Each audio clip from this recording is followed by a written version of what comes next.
Jericho, his association on site. You know what that means? You can be with your wife and your kids. I'm attacking you. The other two morons, Big Daddy, or whatever their names are, you can be with your wife and kids. I'm gonna try to get you. Garcia!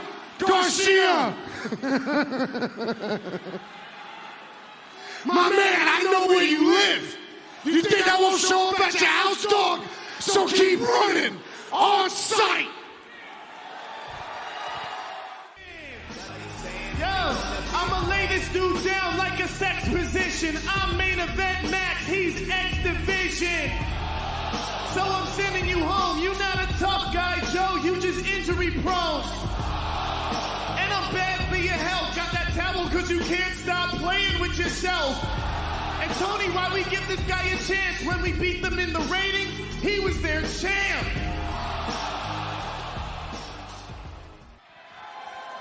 First and foremost, Tony, cut the shit.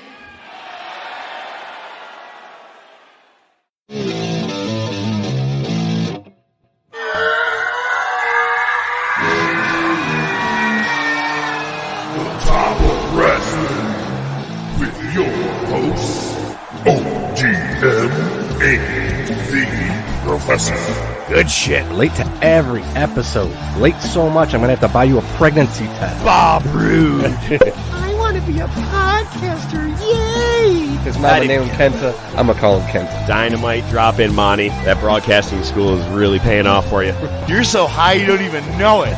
Ahoy, my boy. You ready for a Scotch ad? We don't know anything about him. The only thing he's got in his wallet is a bunch of names of whorehouses. That's Flair. Probably look like Jim Duggan digging the tape out of his crotch. Benoit, enjoy my wife. That's a bold statement, Cotton. Oh my God, mine just stopped recording. No, we're good. We're still recording. What a dick. I'd cease and desist me.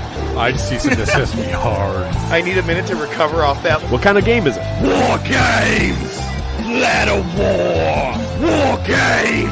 You are an impressionist. Yeah, I know. That's the only thing I've said in the last half hour. Bark like a dog. Oh, Jinx, holy shit. How did that actually happen?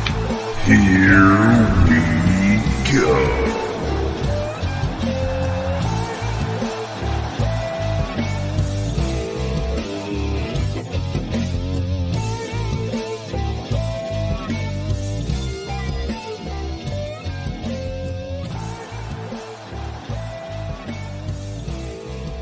So, by the way, what is with the lack of facial hair? Did you join a lesbian roller derby league? It's even funnier because if I took off, here, let me take off the bandana, it gets even better. Yo, do I or do I not look like I'm back to like 20? Oh, yeah. At least definitely. the facial hair, not the age itself. Hillary's like, you lost like 4 years. I was going to say, were you following the Ezekiel lead? He did it, so I'm his brother. He looks like oh my God, he looks Barry Manilow. Dude, the one picture, it looked like it wasn't Festus. Who was the other one? Who was the? God, I don't know. There's been so many memes about him. To be honest with you, I think it's fantastic. But they had a wrestler that was supposed to Eugene. It's like Eugene Part 2. It's the one picture it looked like.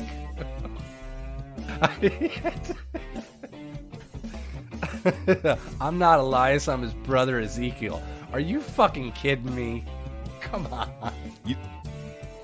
You know what? It's funny that this is generally how we would try to shoot the shit and then say record, but I feel like, you know what? Record. We're live. Here we go, pal. We're already in. This is great. Welcome, everybody. Good wrestling day to you. This conversation had to be a part of today's show. And really, Ezekiel was the best you could come up with. This man's been sitting on the sidelines because he had a shaved face. They're like, ha, it's his brother. How do you do this now? Where are you going from here? Really? That's the best you could come up with this entire time was it's his brother. He's going to be released in a week. Yeah, that's extremely true. I mean, you got Oh, God, so many just phenomenal memes out there. One, I think he looks like the guy from like Futurama or something like that. He also looks like Barry Manilow. Barry Manilow. Yeah, hey, it's episode 101. Thanks for listening to The Top of Wrestling. Wow, we've never really just kind of went in with a conversation like that, but I guess we kind of had to, man. I had to vent. I had to vent, brother. You know how it is. Well, I get what you're saying. You're talking shit about my better. facial hair to begin with. Lack thereof. Yeah, well, that's very, very true. And Just do me a favor. Just do me a favor, man. Don't get too close to any schools, okay? Let that shit grow in first. Wow. Look, it's not like I had the mustache that you could go with. Wars 2.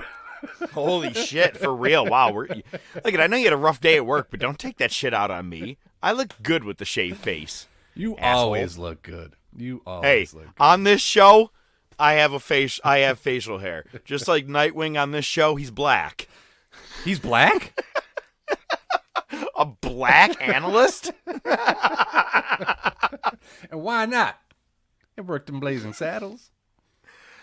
Oh, that's a shout out to Nightwing. Oh God, that was just tremendous last week, and a text on the side. It just worked so well. Nightwing, I gotta thank you. You were a ray of sunshine in an otherwise dreary world. I popped like a motherfucker. Like, for those of you who know, I'm black. I'm like, wait, what? Wait. No, let's get the wording context right. Was different though. It was the way he said it. It was just... I got it. I had to reiterate it a couple of times, and I thought about it over the weekend, and I brought it up to my wife. He goes, "As most of you know, I'm black on this show." That's what just on the show. But other times, I identify as Mexican. No, it was phenomenal. But it was funny because he goes, "LOL, I'm sorry, guys. Don't be. That's tremendous. I mean, how many slip-ups have we had? I mean, that's how some of our greatness is born." But hey, it's episode 101. Thank you guys for everybody who has listened to us on iTunes, Spotify, Podbean, Amazon Music, Pandora, YouTube, Facebook, Twitter, Instagram. You subscribe, you like, you share, and when you do, you become a winner of things like our really awesome t-shirt. And that's what happened for Lil Jon last week. And as you already know, this week we have a lot in store. This week we even have a top topic. Talking some things that is kind of up our alley. Music, entrance themes. You know, you hear a song and you immediately jump out of your seat, whether you're in the arena or you are at home. You know, you hear a certain song and you jump. Kind of like last week, we talked about Austin, you know, when you hear the glass break.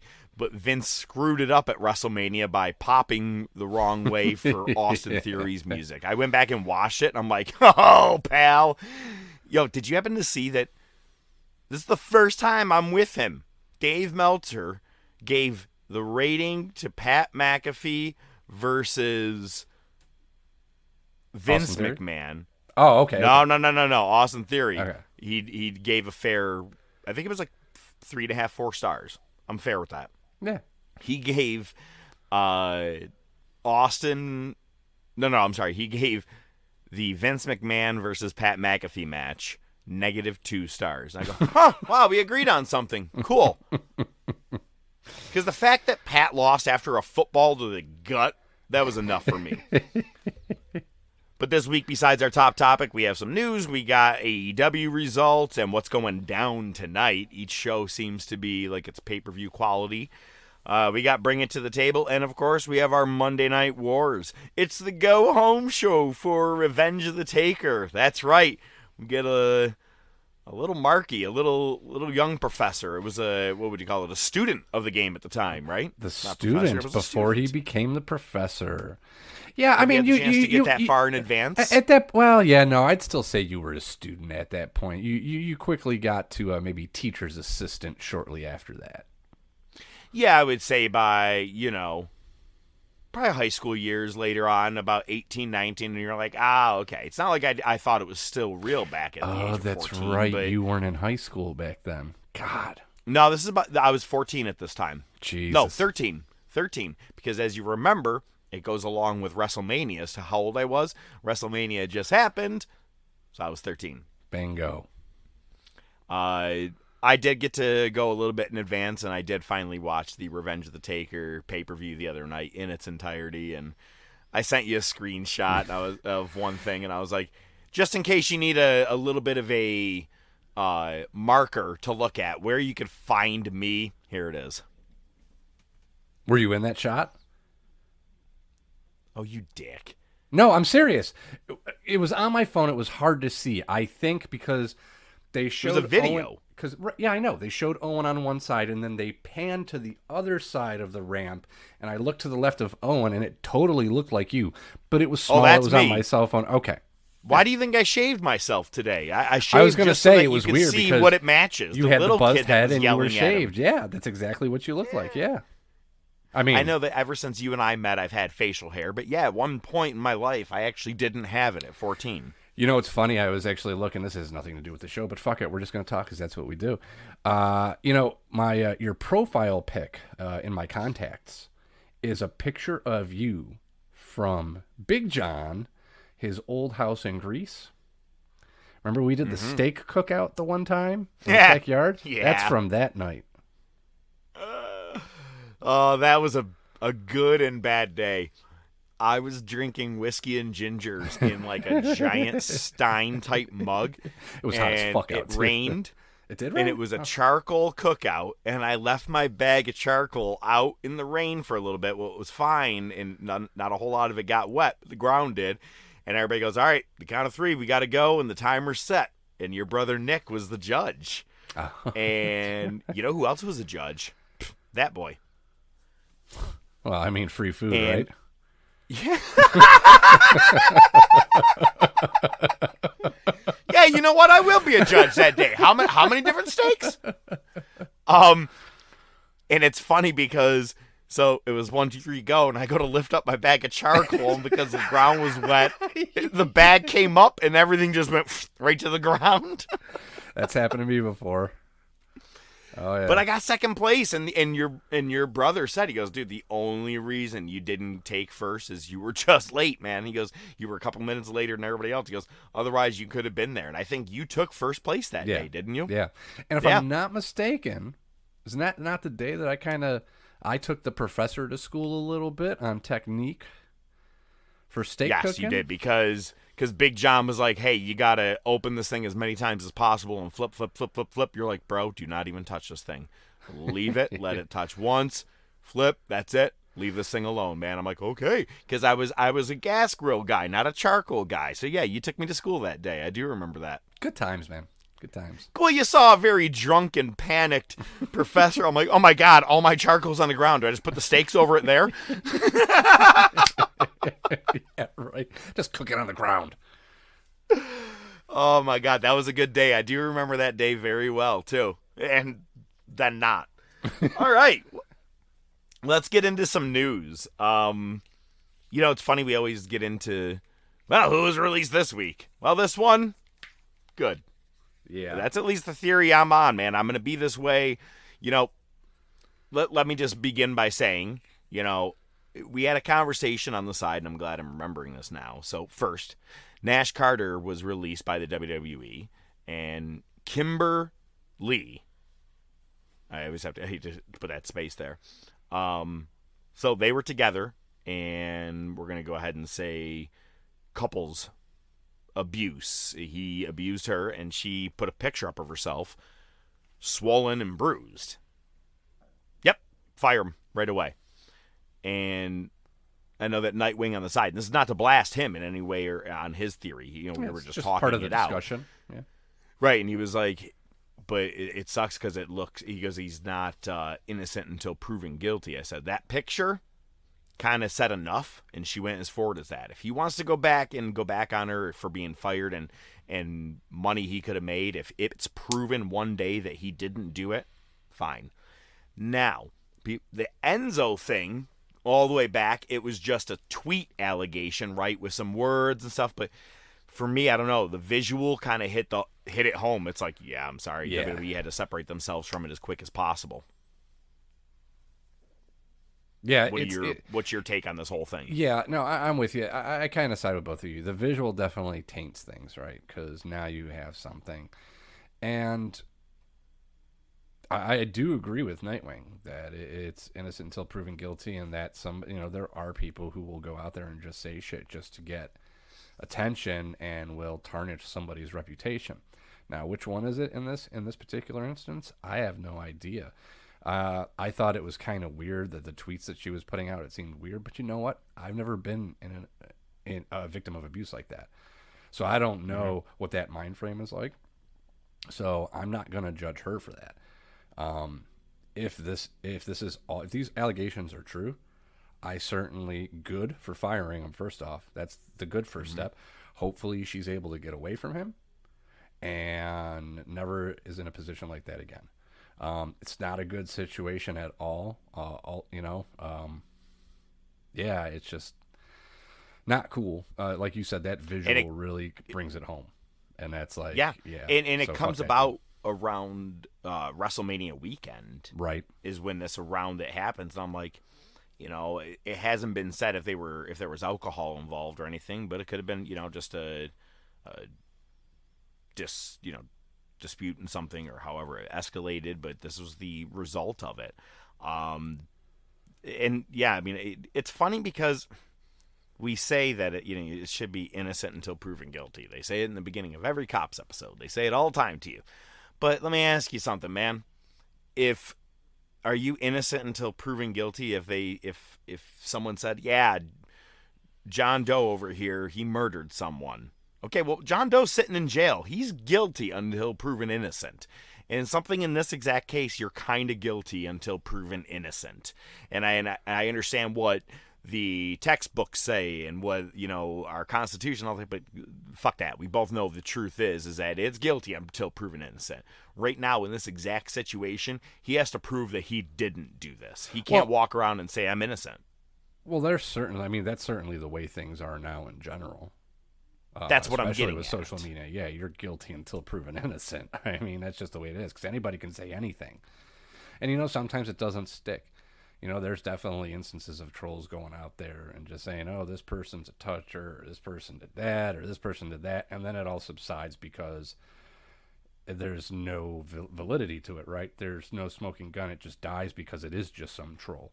But ultimately, if this person is, if Kimberly is making a statement saying, look, this is happening to me, then we have to presume that she's accurate in her story so it can be looked into and decided what's really going on. Devil's advocate. Why the fuck are you posting it on social media and not going to the cops? Well, that's what I was kind of getting into earlier, is that seemed a little flighty to me. But again, I have not been in that victim position before. So, I mean, maybe that's what she felt she had to do.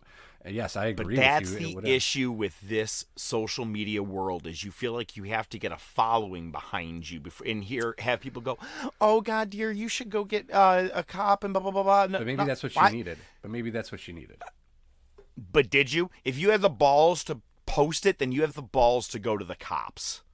Again, I'm going devil's advocate. I played one side to the other now. Yeah, but that's what we're doing. So maybe maybe the way she thought of it is, you know what? If I put this on Twitter, then it's a story, and then there's no hiding it anymore. It's out there, and then I can take the next step. Again, I've never been in that position, so I don't know what that mind frame is like. You know, I'm speculating. I don't know. I'm just a keep it at home kind of guy, and I don't mean like if it's abuse, you keep it at home. I'm saying more of like you keep it at home, but if you're gonna go, I like my abuse kept behind closed doors. You're gonna at least go to social. Well, what I'm saying is, if you're willing to say it to a friend, or anybody that you've been beaten, raped, this and that, then and if you're willing to go to, like, if you say it to a friend one-on-one, okay, you put it on social media, you probably should have already went to the cops.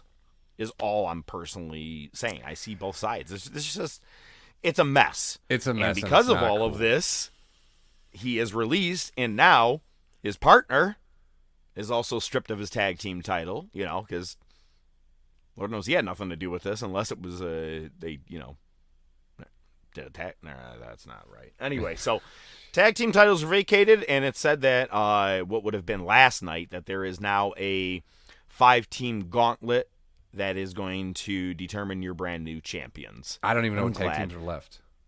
I saw the name and I go, nope. Okay, we're good. I didn't know any of them. I think one of them was like the Creed brothers, and I don't even know who they are, except both of them probably their last name is Creed. Gotcha. That would make sense. Yeah. Jeez. Yeah. Going from one negative thing to the other, from one I car like wreck to to make another. jokes. No pun intended. Jesus, that was your taste, my man. Your taste. Good thing not that many people listen. Anyway, who's canceling us? If we get canceled, at least we know it's someone close to us. And again, you shouldn't have went to social media. You could have went to us. All right. Maybe we make a lot of jokes about this person, about $15, and you can get a OTP HJ from her. And nice. I got you. Nice. I let you sit on that for a second. I wanted to make sure. Yep. And now, how much? And I even wrote, it's not even funny anymore. Yeah. Tammy Sitch, Sonny, now under the influence again. One time you go on to the airport and you happen to have a loaded weapon. It's like, wow, you silly bitch. It's not funny anymore. Now, this girl has now killed someone. Manslaughter. Vehicular manslaughter. It was an elderly gentleman, and her actions has now taken someone's life. Look, it's not even your first DWI. Mm-hmm. You learn from these things. You know what I mean? And we all do. We all make mistakes, and we move on, and just don't make... the first time, the second time, the third time were all some major ass warnings to you that you could eventually kill yourself or someone else. And if you're worried, if your only worry was, what's the worst thing that happened? I kill myself? Then do it in the basement like, a man. Or don't whatever. Do it. I don't care. And don't do it on the carpet. I'm just just easier to clean. Don't do it in a car where you are putting other people at risk. And It's bullshit, because now the problem is with drunk drivers is that their bodies go so limp that they can survive it, as we're someone who's trying to brace for the impact, which most likely is what happened with this guy, and his life is taken. So, put her behind bars where she can't get out. She shouldn't get out, honestly, anymore. This many instances, this many issues, this many arrests. It's amazing. I don't think she should get out within 25. Every time that we've done a story, and we've done a couple of them about her getting arrested, it seems like she's out the next week. Yeah. I'd have to go back to every one of our documents to go back and see how many times she's been in there, but I would be willing to bet easily we've covered 5 arrests. Oh, we've gotten a hat trick at least. Yeah. So this isn't, like I wrote, it's not funny, man. It's some things are kind of, like, it was kind of funny when, what the fuck were you thinking of bringing a gun or ammunition to the airport, But this is like, all right, now jokes aside, man, go to jail, stay there. Yep.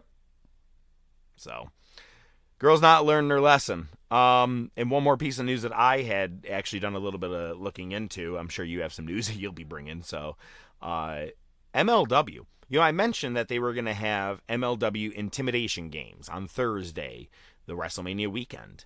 I didn't really cover much of it in our results, because we went, an hour and 45 minutes into just something like that, WrestleMania weekend as it was last weekend. So, but the entire LA Park family, all the wrestlers that are involved in that stable, were all released from MLW, because apparently that night they were supposed to do a run-in during the post-match between Fatu and... Oh, I'm sorry, not Fatu. Jacob Fatu. And Hammerstone. And they were supposed to do the post-match, but they apparently went into business for themselves, made it way more of a takeover and gang-type style than it should have been, and were actually serving real strikes and chair shots. So they have all been released from MLW. Who knows why they went into business for themselves? It's kind of like we'll never really get the full story as to why Austin Aries just popped up after that Bound for Glory match, went into business for himself, flipped off the crowd and left. He hasn't really done anything with anybody ever since, but that's what happens when you go into business for yourself. So I'm sure this is not going to bode well for these guys because MLW, unfortunately, is probably the bottom of the barrel at this point. They're probably maybe at best close to NWA, but I feel like NWA is way more talked about than MLW. So hey, that doesn't bode well for you guys. Not good. Do you have anything positive this week? Shit. Yeah. Just the one thing that I wanted to throw in there was I saw a story this morning about it sounds like Peacock is going to I forget if they said a few weeks or a couple months or something like that, but it seems that Undertaker's going to have his own Broken Skull Ranch style podcast. Podcast. Wouldn't that be cool? So is it him interviewing people like Austin does? They didn't get into specifics. It seems like a rumor, but I mean, it seems like it makes sense. But it's probably one of those things Undertaker would be like, "What the fuck? I'm going to do a podcast." But he was on Joe Rogan. That was a great. I've listened to that episode like 3-4 times. It was just good, just to listen to him talk like a normal person, but still talk about his time in the business. His first match was with fucking Bruce Brody.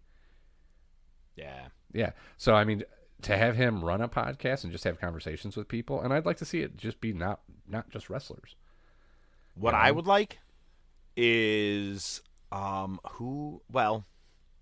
right, you take a Bruce Pritchard kind of podcast where you have a Conrad Thompson. Doesn't have to be Conrad, but someone who's going to be there kind of half-ass asking questions, who does the data research, and Taker just goes. Excalibur.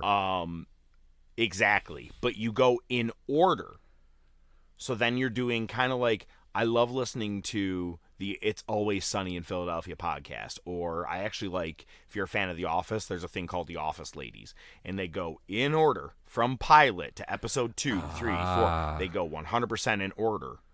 And just do that with his career. He could break down a pay-per-view for one whole thing or a whole feud or, you know what I mean, going right in order. And that would be a highly listened to podcast. I'm in. I can't 100% quote who it was, but I read that someone was like, my only problem with his Hall of Fame thing is it was more Mark Calloway, and Undertaker is the guy himself who was going in the Hall of Fame. And I'm like, but did you want him to talk as a dead man for 45 minutes? Or I was totally fine with the character laying his character to rest. You didn't say the same thing about Kane last year going in and not wearing his mask and shit. Using it was weird. Box. Yeah, exactly. I want to thank. Other than that, I would actually be down for a podcast of his. I would listen to it all day long. Hell yeah. Nice. Well, I guess that's news this week, isn't it? That's a light week. Before we did get started, before we hit record, and you mocked my lack of facial hair, I'm a baby face, we started talking about how AEW had just a fantastic show. Mm-hmm. Because our sound opener, as you heard, Jericho, my man, on site. It does not get any realer than just listening to Kingston get on the mic and talk. We'll get to when we get there. I got some things to say for sure. Well, let me ask you first, starting with that. I sent you a link earlier today. Did you happen to have it on in the background? Dude, the Hey EW? You know that I was a half an hour late. I played the link when you sent it to me, and I got about 10 seconds in, and then I was working until I got on. So, fair enough. Yeah. It's just great because the Hey EW thing I told you first was Danhausen. It was kind of funny because it was Hey Ew. And then Tony Khan did one, and now this one was Eddie Kingston. Kingston was good because the guy was asking him, he goes, "Can I call you Edward?" And he goes, that's the only part I saw. He goes, "I'm getting paid for this, right?"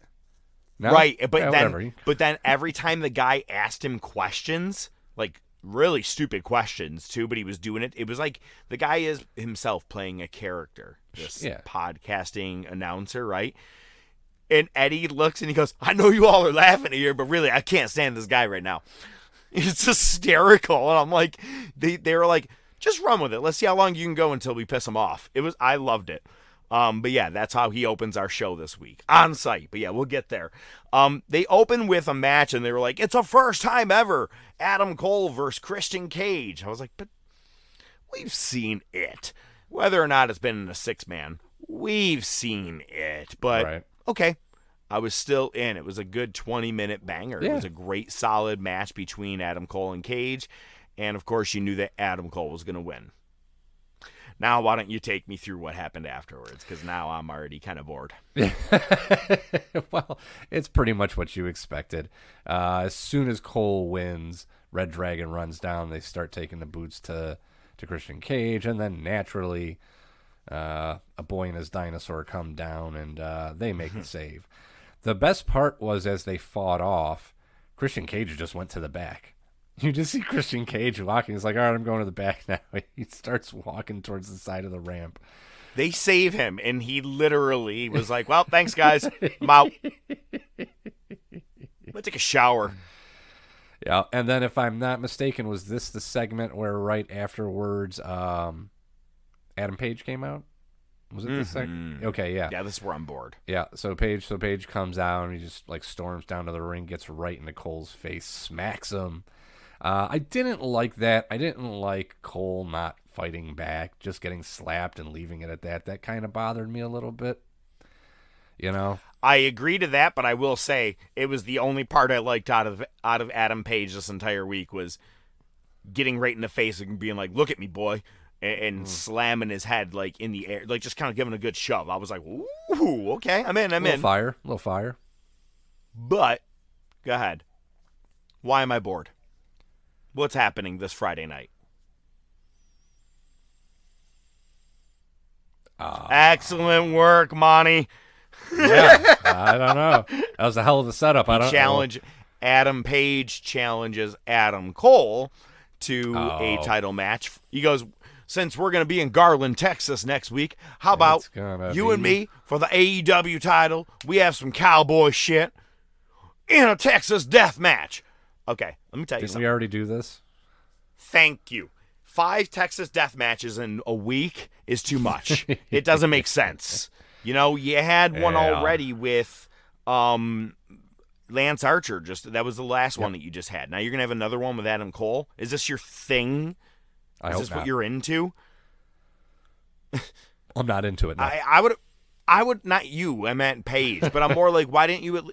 How about a Texas strap match? I would have been fine with that. Right. Strap match, I'd have been fine with. Just something different. Texas Hold'em match. I'd have been fine with Jesus. Oh my God, I've been fine if they just okay, yeah, 100%. Play some cards in the middle of the ring. It wouldn't have been this, unless Adam Cole walks out with the championship. But your next in line, 100% is looking like CM Punk, which is great. I have to talk about that real quick. What is your feel on Punk becoming a challenger and Punk possibly winning the championship? I want to know your feel, prediction, whatever you want to call it. Yeah, certainly. So I think it's good. I think it makes sense. I understand saying, well, why put it on him? He's just there to draw people in. Shouldn't be putting the title on him. I get it. I heard Cornette say this once, and I thought it was really interesting. A heel champion should always have a longer reign than a babyface. The reason is, the whole idea is you watch the babyface go through the trials and tribulations until he finally gets to the top of the mountain. And then you want a heel to hold it for a long time to make it more worth it on the other side, all right? That's old school mentality. So going back to Punk, I think him winning the title would be such a huge moment. The pop would be unbelievable. Even if you said you would hate it, you would love it when it happened. But you got to make sure you get the right guy to take it off of him. And it shouldn't be that long of a reign. I think MJF is the easy choice for that. So my thing is, when you're ready to put the strap on MJF, put it on Punk first. Okay. But the problem is, does Punk dethrone Adam Page or does Punk dethrone Adam Cole? That's the tricky part, because we're in a very weird transition period, which would end up being a transition to a transition. Because I don't think and you don't want that. No. And I don't actually at this moment don't want Adam Cole as the champion. Me neither. Maybe because he has been mocked so many times that the title is bigger than him. Yep. That I'm like, I need someone else to carry that title. This is me booking this, okay? You made a great point, but when it comes to the heel having a longer reign, Punk dethroned John Cena at Money in the Bank. That was a face. And it was still a face also when he finally, he beat Del Rio and carried it for a long time. But then remember, he turned heel mid-reign in that 434-day reign. One thing I want to go back on, he hasn't held the championship since losing it to The Rock at Royal Rumble 2013. So if anybody's like, oh, well, they're just going to put the title on it. You know, it's been a long time. 9 years since a man held a championship. Let's not get all upset about anything. I think it's well-deserved. He has put his time in here so far. If he wins it at Double or Nothing, I have absolutely no issue with it. I think right now it wouldn't hurt to have one of your most credible people, name-wise, holding that title. Adam Page isn't your guy. He bores the shit out of me. He bores the cowboy shit out of me. So what if you have that great Adam Page, CM Punk, I respect you. I respect your cowboy shit, but I am going to be taking that title from you. It's two faces, just like your John Cena thing. But in that title match, CM Punk turns, and he is now your heel champion that everybody's going to have to chase for a while. MJF, again, doesn't even need that championship right now. It makes sense. Or he turns mid-reign. Yeah, to me, it's still too early for that. We just got Punk back. I get that it's shocking. It would be a good swerve. But I say let's just keep Punk face. So if that's the case... Right. We got to find a heel. How do we get there? Because this guy is already slashing at his waist. And no one is coming out and stopping him. No one's saying no. Your biggest heel is MJF, and he's stuck with Wardlow right now. And all that crap. So, who's going to stop him? That's an excellent question. This is a really this could be but let me just say this. As it's pointing right now, Punk is going to probably Double or Nothing to face the world champion. Maybe we get a triple threat. Maybe this Friday it becomes vacant somehow. Who knows? Yeah. Maybe that's what we need. We need it to go to a draw or something Vacancy. like that. Just give the title. I'd rather vacant right now than Adam Page. Jesus. All right, man. Run down the rest of AEW. What else happened? All right. Well, next we got to see Samoa Joe in action, and man, oh, how much I miss it. This was great start to finish, just because, first of all, you got Max Caster doing the rap, which was fucking great. He called out Joe in so many ways. You're just injury prone. Yeah. Oh my God. And then we beat you in the ratings when you were the champ. Jesus. Dude, he slaughtered Joe, but physically. Yeah. And Joe was selling it great too. He's just kind of like raising his eyebrows like, yeah, that was a good shot. That was a good shot. And then fucking Joe just gets in his face. Caster's talking shit to him. And Joe's just going to headbutts him, and I love the way Joe strikes. It's like I love the way the Undertaker strikes. Joe's look more realistic to me because he's got the foot stomp in it, but man, he lays that shit in there. Then he does the cabbage patch after he beats him down, dancing over him, and it was so great because the whole time I'm like, all right, choke his ass out, and then he puts him on the top buckle and hits the muscle buster. Fucking yeah. Which he's not allowed. He wasn't allowed to really do the muscle buster in WWE after everything happened. This one wasn't as vicious as his old ones. This one he kind of backdropped him a little bit. I think he lets go now and lets you pretty much just go down on like your ass or like your lower back in a way. Yeah. I noticed it too. It's nowhere near the viciousness he used to give in Ring of Honor or TNA. But those guys were able to take it back then, and I'm not saying it's not any different now. I'm just saying that just thanks, different Tyson game, Kidd. We want to play safe. But you mentioned his strikes, You know who he reminds me of strike-wise? Randy Savage, where you have the foot stomp and the punch down at the same time. The pop, pop, pop. And also, my other favorite puncher has always been Bret Hart. That's what I was just going to say. That's what I was just going to say. Turns the whole body, punch every time. He had Flawless. very specific punches, and Joe has specific punches. So I'm glad you brought that up. And he advances in the Owen Hart Cup. Yeah. So, I'm sorry, we're not even calling it the Cup anymore. It's the Owen Hart Foundation Tournament. For the Cure. Holy shit, do they hit that home every time. Yeah. Well, gotta drive it home. But if you do say Owen Hart, you can't say you can't even just say Owen Hart. You got to say Foundation Tournament. You got to follow up with everything. Yeah, well, that's the big thing. They were even putting it up on the Tron while people were cutting promos and stuff. Yep. So, yeah, he advances. I'm kind of excited because that's the first guy to advance. Yep. If that's the guy, already excited about this tournament. Absolutely. And then we got a little women's tournament.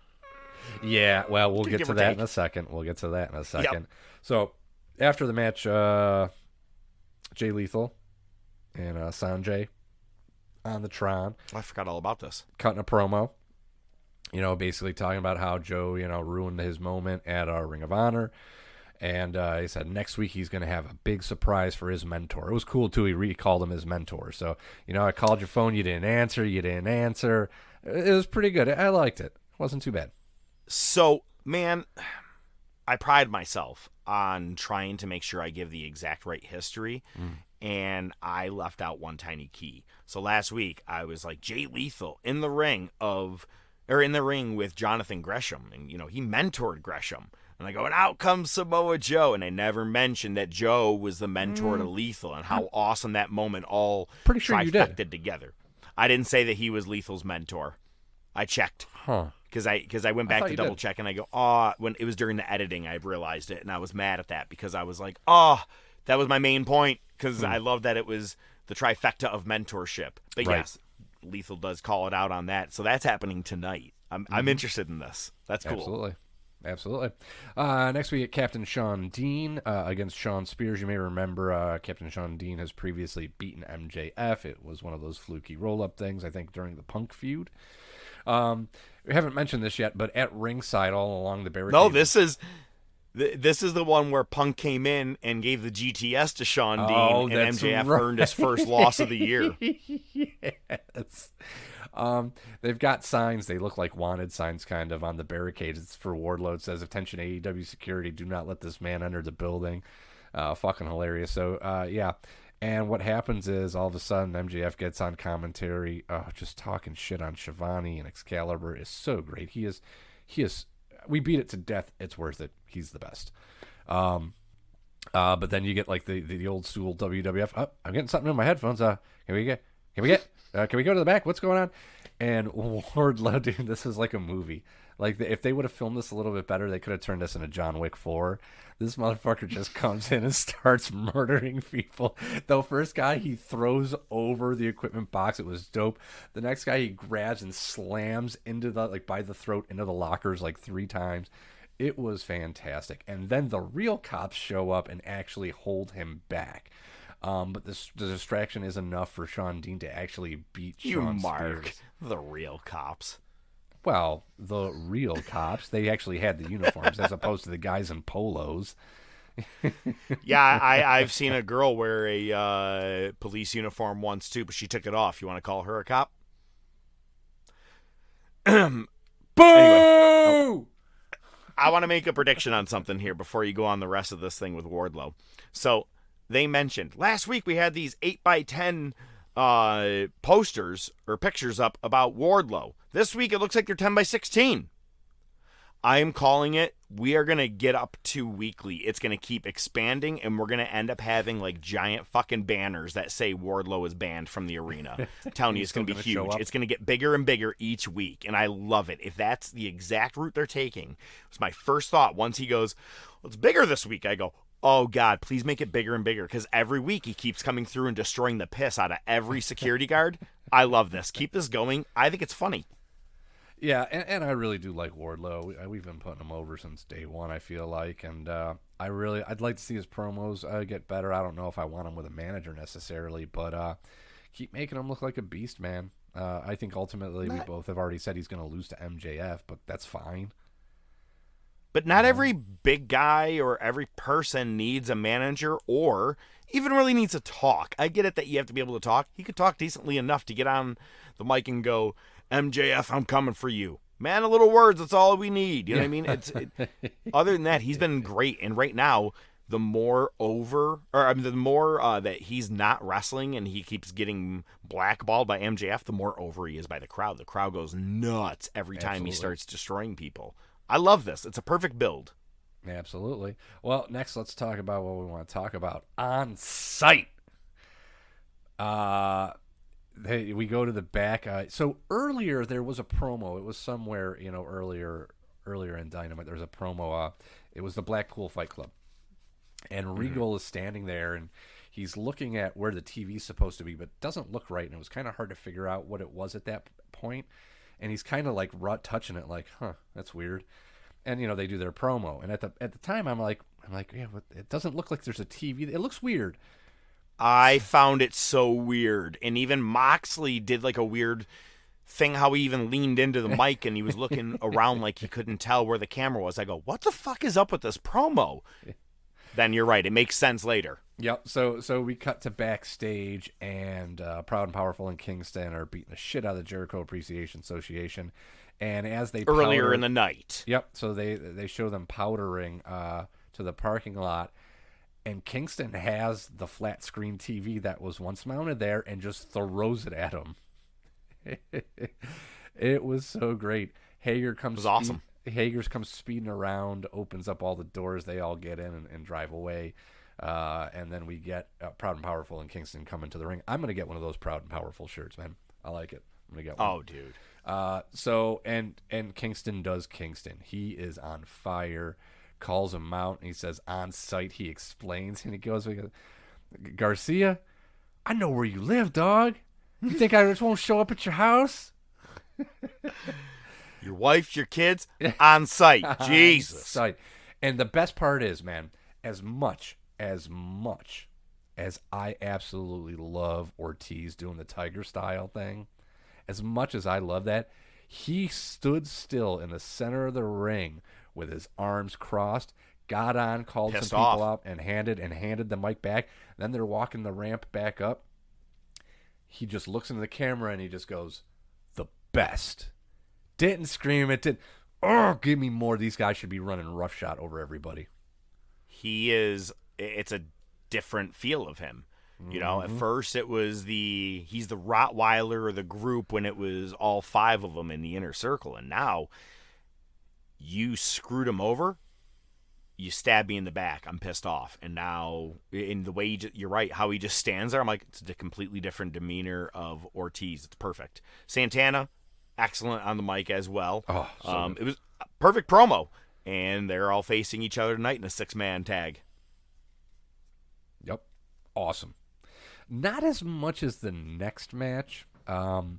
So basically what happened here, we had the Hardy Boys versus Butcher and Blade in a tables match.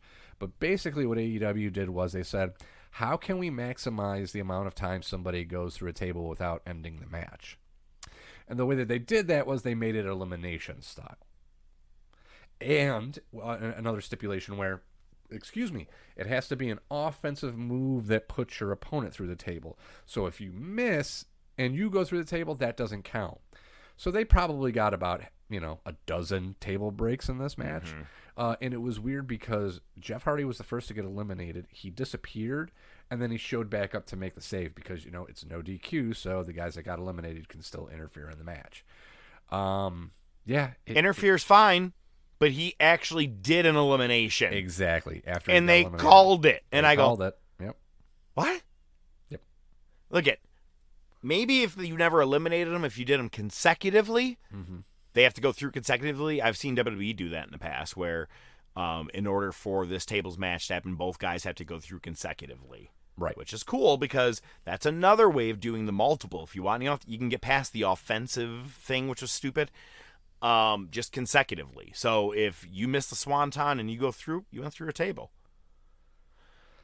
It was a weird, screwy setup of rules and finish. I did not like it. It was just trying to use of the Hardys and tables, and it was a piss poor way of doing it. Yep, wasn't good. Matt looks rough too, man. Bro, I get you're going for that whole Hardy Boys vibe. You don't got to wear that shirt no more. Next we get... Oh, that was awesome. Next we get a Jade Cargill promo. I like Jade Cargill. I don't give a fuck what you say. I like Jade Cargill. God, yo, I'm so glad that you said that. I thought we were going to argue this. I like her. Tony, cut the shit. I love the cut the shit. I want to go to the next pay-per-view or whatever where the sign says, Tony, cut the shit. She begins or exits every interview with Tony with cut the shit. And then she's now basically recruiting like Godfather used to with his hose. She's recruiting and so she can have a section in the crowd that is that bitch section. The baddies. The baddies. And what I like about that is last week they go look it and first of all, Jade is supposed to be a heel. By all means, how they're making her to be is a heel. Definitely. But she goes, but let me say the baddies, we are about empowering women all over. And I was like, that's a total fucking face move, man. I'm like, that's kind of weird that you're saying that. But I'm so cool with it. I'm all right, kind of like Megan Thee Stallion, right? Kind of a bad girl vibe, but still there to empower the other women, I guess we'll call it. Right. But it's funny because they show this section and you could tell the camera, it was like woman, and then you just see this white guy with a beard, and then the camera stops and goes back to Jay Cargill, and I go, and we ended the baddie section. But no, I love her. I'm so glad you said I like her. I'm like, oh, cool, because I actually really like her a lot. She grew on me over the last couple of months. Yeah, absolutely. She's got the presence, man. No taking that away. Yeah. I've only seen a few matches as of late, so I'm not sure how that's going, but man. She's the one person that when you gave her the championship, she actually got better. Yep. Some people, once they get to the championship, you're like, that was their goods, huh? Like Becky Lynch. I'm like, oh God, yeah. After Jade, that, it gets impressive week after week. Yep, absolutely. Yeah, that's why it's better to just keep fighting the fight, because once you get to the top of the mountain, it's all downhill from there. Yeah, you start doing heroin like Becky.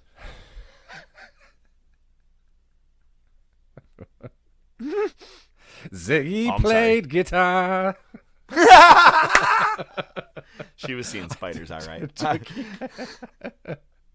All right. Next, a match that I didn't really care for. We have the Owen Hart Foundation tournament. Did I get that right? Hikaru Shida versus Julia Hart. Did you write hard on purpose, or was that just a typo? Did not. I swear to God, It's Hart. Okay. Julia Hart. I thought Shida left. She didn't. Now, what's kind of funny is that last time she had really been seen was when Malachi Black spit the black mist into her face and she was taken out. Yep. She has and is supporting a little bit of a black mist eye kind of substance. She's going House of Black. Yep. Because right before this match even gets going hard enough, she looks at the Varsity Blondes and goes, go. And she called off her team to go to the back. And they After threw a some foolish tantrum like a tactics. couple of bitches. Yeah. And it's, well, a couple of weeks ago, she also sat, while the Blondes took on, I actually think it may have been the House of Black. She sat on the ring steps, sitting there all pouty looking the whole time. And now this week she comes in and does that. I think she's joining House of Black. That's what I would do. Yeah, that makes sense. You got it into my eye, and now it's in my brain. Oh, Jesus Christ. Boo! All right, what else happened? Yikes. Serena Deeb comes out post-match, and it was the classic, the music hits. She's looking at the entrance, but the camera's such that you can't see behind her. But Sheeta figures it out, turns around in time. She's got the kendo stick. Deeb has the chair. And Deeb, they hold each other off, and Deeb just powders. So they're keeping that thing going. I'm cool with it. I like a long-standing feud that just keeps coming back and forth. Doesn't always. I mean, it's not like it's not going to necessarily be your John Cena, Randy Orton, but you can keep this going on and off for the next year or two. They've actually given good matches, and it's the only time I'm like, I like Hikaru Shida. Yeah, I tried to give in her. Yeah, I tried to get into Sheeta, and I did for a little bit, but I'm done with it. So, but yeah, it's not Riho. Yeah, at least it's not Riho. But I'll tell you what, after that, it was the main event, and holy fucking hell. Remember I tell you sometimes just watch a match? Watch this fucking match. It was fucking fantastic. FTR retains the Ring of Honor and AAA tag titles against the Young Bucks. Fan-fucking-tastic. They steal each other's finishers. They do the kiss on the cheek to the Young Bucks. It was just such a good match. FTR is over as fuck, as well as they should be. I really can't say much more than that, man. No, awesome. They are the tag team right now. And, I was saying how the Briscoes having a tremendous time going place to place, but in a more predominant place, no one can touch FTR in any tag team division, really. I mean, they are the shit right now, and it's what we've been wanting for a long time. And they dwindled away for a little bit in Ring of Honor or in AEW when they first got there in the pickup truck about 18 months ago, 2 years ago almost. Yeah, dude. And now finally we're here at the right time where they're being presented the right way. I do want to first say, so this was Bucks FTR 2. The first one happened at, I think, Revolution a couple of years ago or last year. Where, Bucks won the titles. This had some awesome moments where this past week there was a moment where both teams pulled down the guys that were in the ring at the same time from the outside. I mean, there was just so many great tag team moments that you're like, oh my God, these guys are really pulling out all the stops. And I've now watched Briscoe's FTR twice because I loved the match so much. And I was like, but how different is it going to be? And FTR is just, goddamn, they're so versatile, man. And facing the Bucks, hey, man, you can hate the Bucks, but they do their job. They make you hate them, and it was just such a good match overall. And even the part where they took off one of the Bucks bandanas and Harwood put it down his pants. It was his pants and threw it at him. Yeah, it was just all of it. It's been great. Now, what I want to talk about is tonight.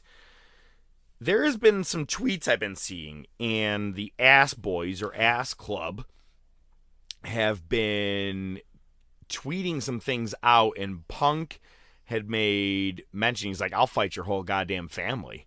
And then all these other guys are like, I'll fight. Harwood writes, Brett thinks we should team up with you. Yeah. And there's been a lot of teasing with FTR and Brett. Yes, yep. Punk has given plenty of homage to Brett. First, he did it with the 1-2-3 Kid thing with Darby. Yep. He did a roll-up with Wardlow, which was the same exact thing that he did with beating Diesel at Survivor Series, that quick roll-up. Oh, yeah, that's right. Yeah. He also did the Piper choke from behind roll-up when beating MJF. So there's a lot, you know what I mean? Like there's options here, or not options, I'm sorry. Like there's ways that he keeps references, call-outs, and I think that you could maybe see Brett coming in at some point with FTR the way it's been hinted, but maybe that's just for the fun of it. But I think tonight we may get Billy Gunn and his boys versus Punk and FTR. I'm just saying, I think that's what it's kind of looking at right now. That's not a terrible thing. One thing about the episode that I forgot to mention was the backstage brawl between Swerve Strickland, Keith Lee, Powerhouse Hobbs, and Ricky Starks.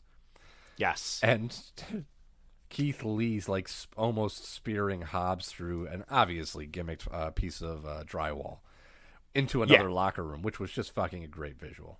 Just wanted to throw that in there. It was just another great visual. No, that was another great moment, and we're going to talk about them in just a second too. Rampage results. If you didn't watch the main event, you have to. But first, you have Bryan Danielson beating Trent Beretta in, we knew that was going to happen, keeping that Blackpool Combat Club going. Swerve defeated Cutie Marshall. After that, we had again more. That was on purpose. If you saw the cutie written in that one, that one's on purpose. I know. But we're pushing more of the Swerve and Keith Lee versus Powerhouse and Starks feud. I like this. Me too. I like it. It's giving everybody a way of highlighting because they're all single wrestlers, but I'm cool with it being in a tag team way for right now as a stables fending off with each other. It's not really a real stable with what Lee and Strickland are, but it's something. I'll take it. And it's giving them all exposure. And I actually love, you go back to the days, The Rock, this SmackDown's my show. Starks and Hobbs keep saying Rampage is our show. When they eventually do a draft split or whatever, they're going to say Rampage is our show, man. It's our show. And they always are highlighted on there. And that's what they keep saying to Lee. I like it. Just little things. Yeah, man. Red Velvet defeated Willow Nightingale, the chick that I saw at the Ring of Honor pay-per-view. And she now advances in the Owen Hart Foundation tournament. So we have Red Velvet, Hikaru Shida, and Toni Storm. Well, that tournament has not a lot of promise behind it. But in the main event, oh, yes, that's true. Jon Moxley said that when he came back a month or two ago, all I drink now is blood. Dude isn't kidding. He is going to bloody everybody that he has a chance to. If you didn't see what Wheeler Yuta looked like, just Google a picture of him, and you'll want to watch a match. You want to talk about paying homage, man. There was a moment in there where Moxley puts on a Texas clover leaf, and Yuta tries pushing himself up with his fists. Man, it looked just like Austin, man, just the way it was pouring down his face.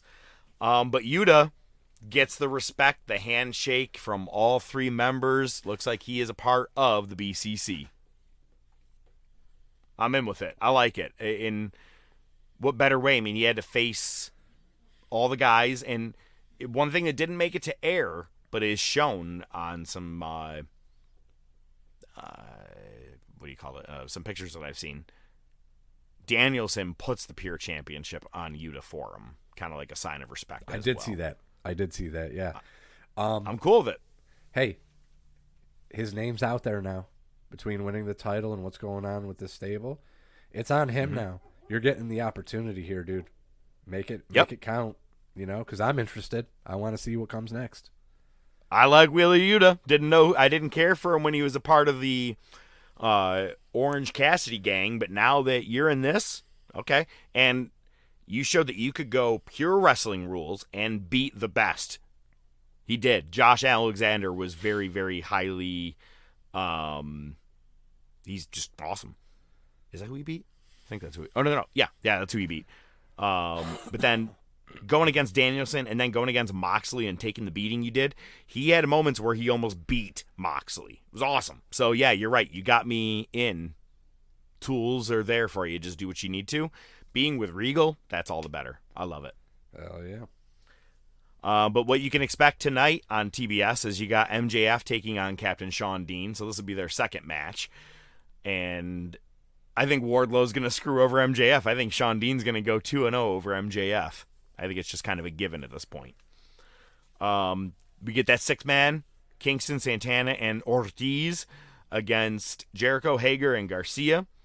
And the match that we just talked about, the tag team match of Powerhouse and Ricky Starks taking on Keith Lee and Swerve. We have the AEW Tag Team Championships on the line as Jurassic Express will take on Red Dragon. One thing you failed to mention was Jungle Boy calling them out in a thing saying, you know what? Usually challengers have to challenge. We're going to throw down the challenge. Next week, we'll face you in a match. And then the fucking dinosaur had to kill it for me. Yeah. He goes, did you hear what he said, though? Before that, something. He goes, dragons and dinosaurs. If Red Dragon doesn't win the tag team titles this week, I'm going to be really fucking pissed off that I keep watching seriously. A boy and his dinosaur. But the match that gets announced, another banger of a match. Samoa Joe is the challenger to the newly crowned Ring of Honor television champion, Minoru Suzuki. Yes, please. Yep. May I have some more? I'll take it. Holy shit. And that's just one title match. This is a championship week going on for AEW because Rampage on Friday night is going to have your 17th Texas Death Match of the week with Adam Page and Adam Cole. And then on Saturday night, they have Battle of the Belts 2.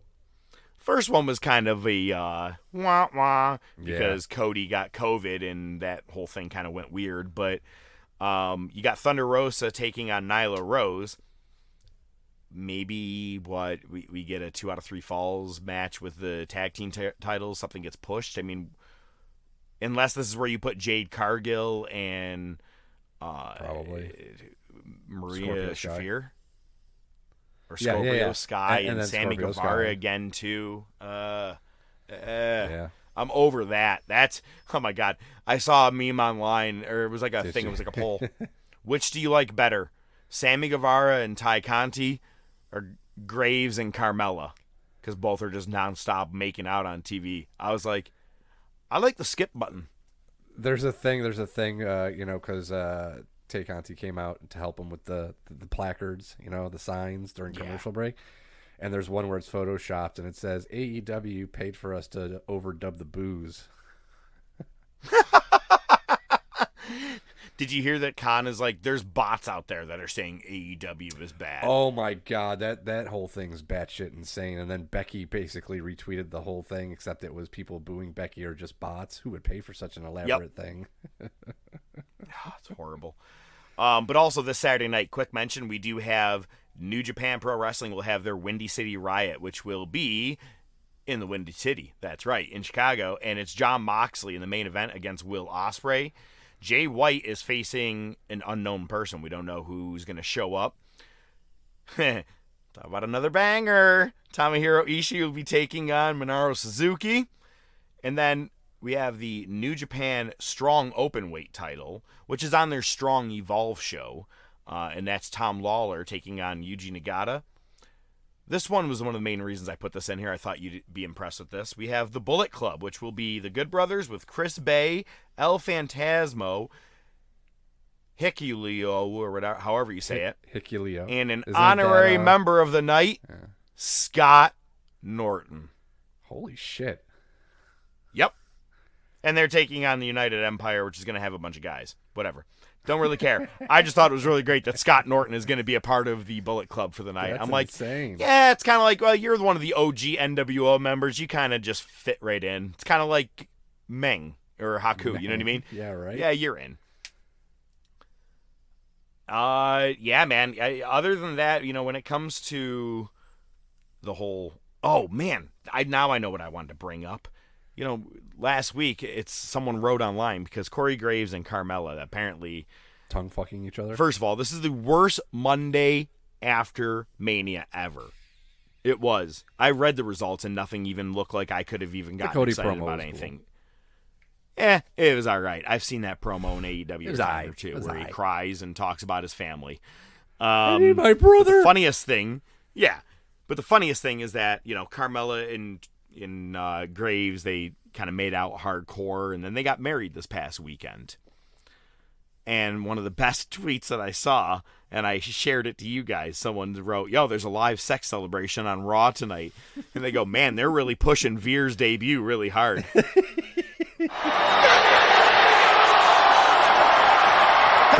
Just bring it, bitch! Oh, my God! Oh, yeah. Bringing it to the table this week. Speaking of Veer debuting, you have anything you want to bring to the table that was new and impressive to you this week? New and impressive? No. New? Yes. Name changes, man. Name changes. I feel like this is one of the deleted verses from We Didn't Start the Fire. Raquel Gonzalez. We've once had done. Now we have. Oh my God! I have to redo that one for us. Raquel Gonzalez is now Raquel Rodriguez. Why? Why did you do that? I still love that picture with her and whoever. Lauren Phillips.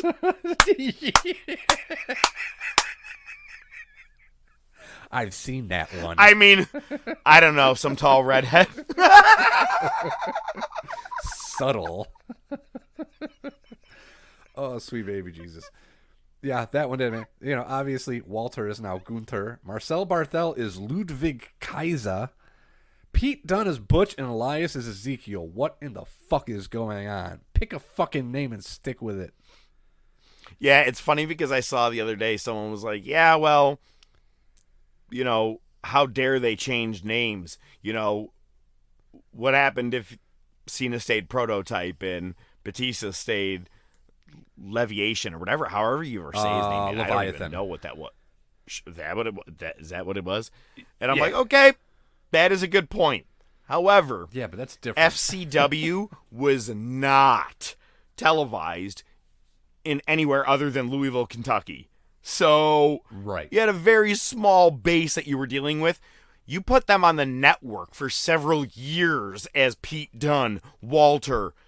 Fuck that. You put him on TV as Elias, and now you're like, he's Ezekiel, pal. It'll pay off at WrestleMania. We'll face him. We'll have him do like a hologram match. Yeah, I guess, yeah, you don't have anything positive to bring this week to the table. Nope. I don't have anything positive necessarily either.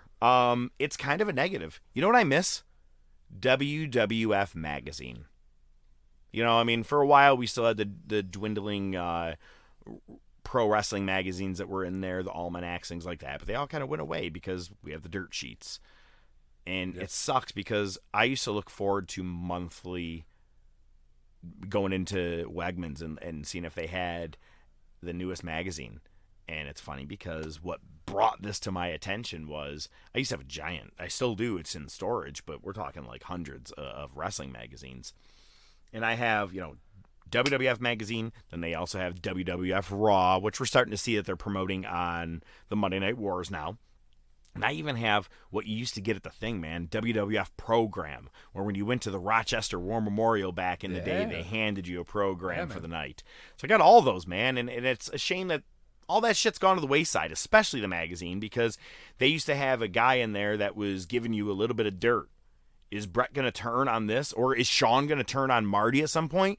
They kind of hinted it in the magazine before they started hinting at it on TV, which was cool. You know, the magazine was worth getting, but one of the main reasons it made me think of it is next week, not only am I on the pay-per-view, I was in a WWF magazine from this exact pay-per-view, because one of the cool things is monthly or whenever they had their pay-per-views, inside results and exclusive photos from that event, and you'd see, you know, the still shots that were taken that, you know, when the cameramen are at ringside, those things were actually put into there. And I was in the WWF magazine because Austin and Bret Hart fight in the crowd area right in front of me. I'm not sure if I make it to TV, but I definitely know I make it to the magazine. But it's funny. I'm going to point out right now that next week when you watch this thing, when they start fighting in the crowd, a woman walks over and just touches Brett and asks him if he's okay. Just a crowd member. It's fucking awesome. Are you okay, sweetie? Sir, he looked like he hit you. Are you okay? Would you like me to call the police? Well, hey, man. That's good shit. Next week, Nightwing, he'll be back. He'll be black, and he'll be here with some good shit. But this week, let's go back to 1997. Marty, you've got to come back with me. Where? Back to the future. Wait a minute, Doc. What are you talking about? What happens to us in the future? What, do we become assholes or something? Give me a hell yeah. Well, it's about damn time I got what I wanted out of this federation.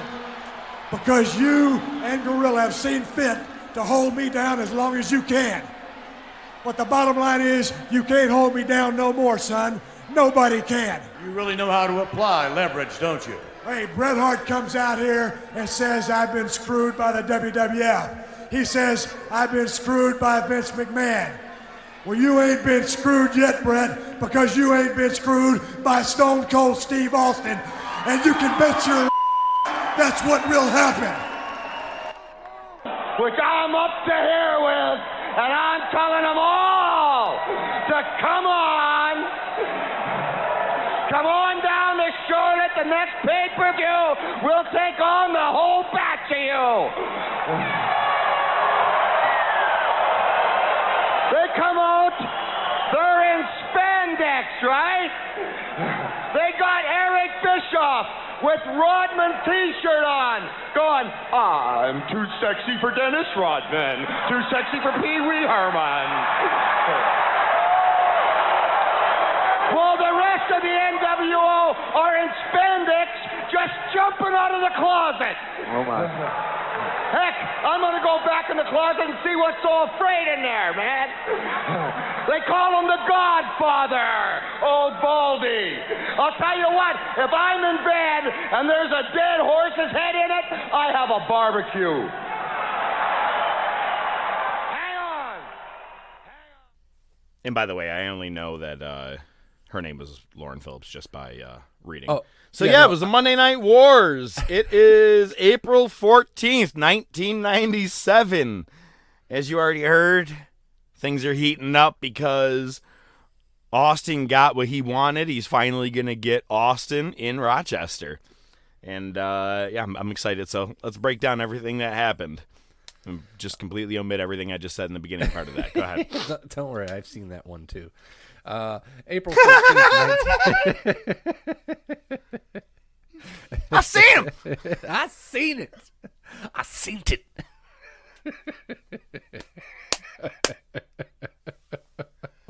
Oh, we're already off the rails. I love this segment the most because this is like by the time we get here, this is when we get our most unhinged. It's my favorite part of the show. April 14th, 1997, Raw. I don't know, you have the original recording, so you probably don't get this. On mine, it says, presented in the most complete form possible due to original production technical difficulties, which there were certainly a few, I would say. This is Raw? Yeah. No, I didn't have that. Okay. No, I just wanted to be sure because I was like, wait, are we talking Nitro? Because I'm like, neither of them started with that, but I am just double checking. Right. So part of I think the reason for the difficulties was they're broadcasting from South Africa simultaneously with somewhere in the USA. It is the go home show for In Your House Taker's Revenge, or Revenge of the Taker. We open up with LOD versus the Godwins. Obviously, the slot bucket incident last week led to this. We get Cornette on commentary with Vince in the U.S., which is awesome. I'm always down for when Cornette's on commentary. I noticed there were bloodstains on the mat. I guess they didn't have the budget to have multiple mats while one is getting scrubbed clean because this one still had bloodstains on it. Look at the bloodstains. Let it go. Just let it be bloody. Early in the match, Hawk no-sells a pile driver. That's always a wonderful thing to see. I think if anybody's going to no-sell a pile driver, Hawk's a good one to do it. Yeah, Bulldog and Owen come to the ring, and Bulldog hits Animal with the title, so the Godwins get the pin. There we go. Just building for up half. For half a moment, I thought this is where Henry Godwin was going to have his neck broken because wasn't it from a doomsday device that his neck? I think down the road he takes a bad doomsday and that happens. Really? Yeah. So it's funny you mention the fact that this is also emanating from South Africa. They keep saying it's live there. So you mean to tell me that in South Africa they were like, all right, guys, 3 a.m. we're having this event. Raw's going to be on Eastern time at 8 o'clock, so we need to be live, or at 9 o'clock, so we need to be all here at 3 a.m. Come on. Where's the blood stains coming from? Just, I found that interesting. Yeah, they do mention at one point that it's actually winter in South Africa. Obviously, they're south of the equator. Because you got honky tonk. Mr. Mac, man, I want to get back there because I'm freezing my butt off. Way too much honky, by the way. And I also figured out that this is Blood Money 97.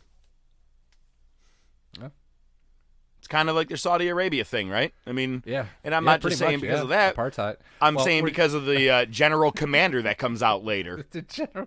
Well, he was there last week, but I'm going to get into that because it was one of my favorite moments, and of course, it was Cornette. We'll get there in a second, though. I don't know if this was because of the technical difficulties. You'll have to tell me if your version had this. Randomly throughout the episode, they were just showing recaps of the swimsuit competition from the Slammies. Nope, that's part of the show. Okay, I just wanted to make sure. I mean, listen, I ain't complaining, but just curious. No, I know. And for me, anytime I get to go back and see the 1997 Slammies, see, aren't you glad that we watched that now?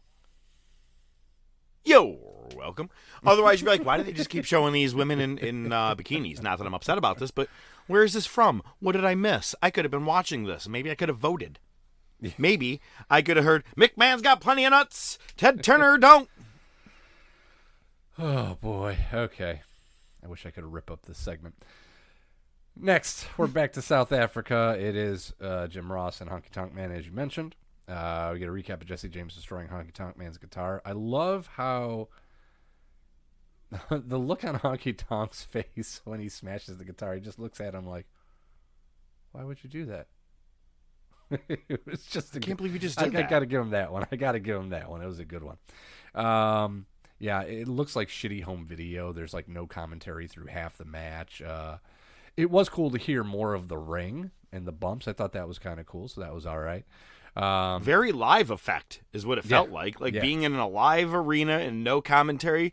I'm like, oh, this is actually a breath of fresh air. I don't even care who's in the ring right now. This is great. It was just calmer.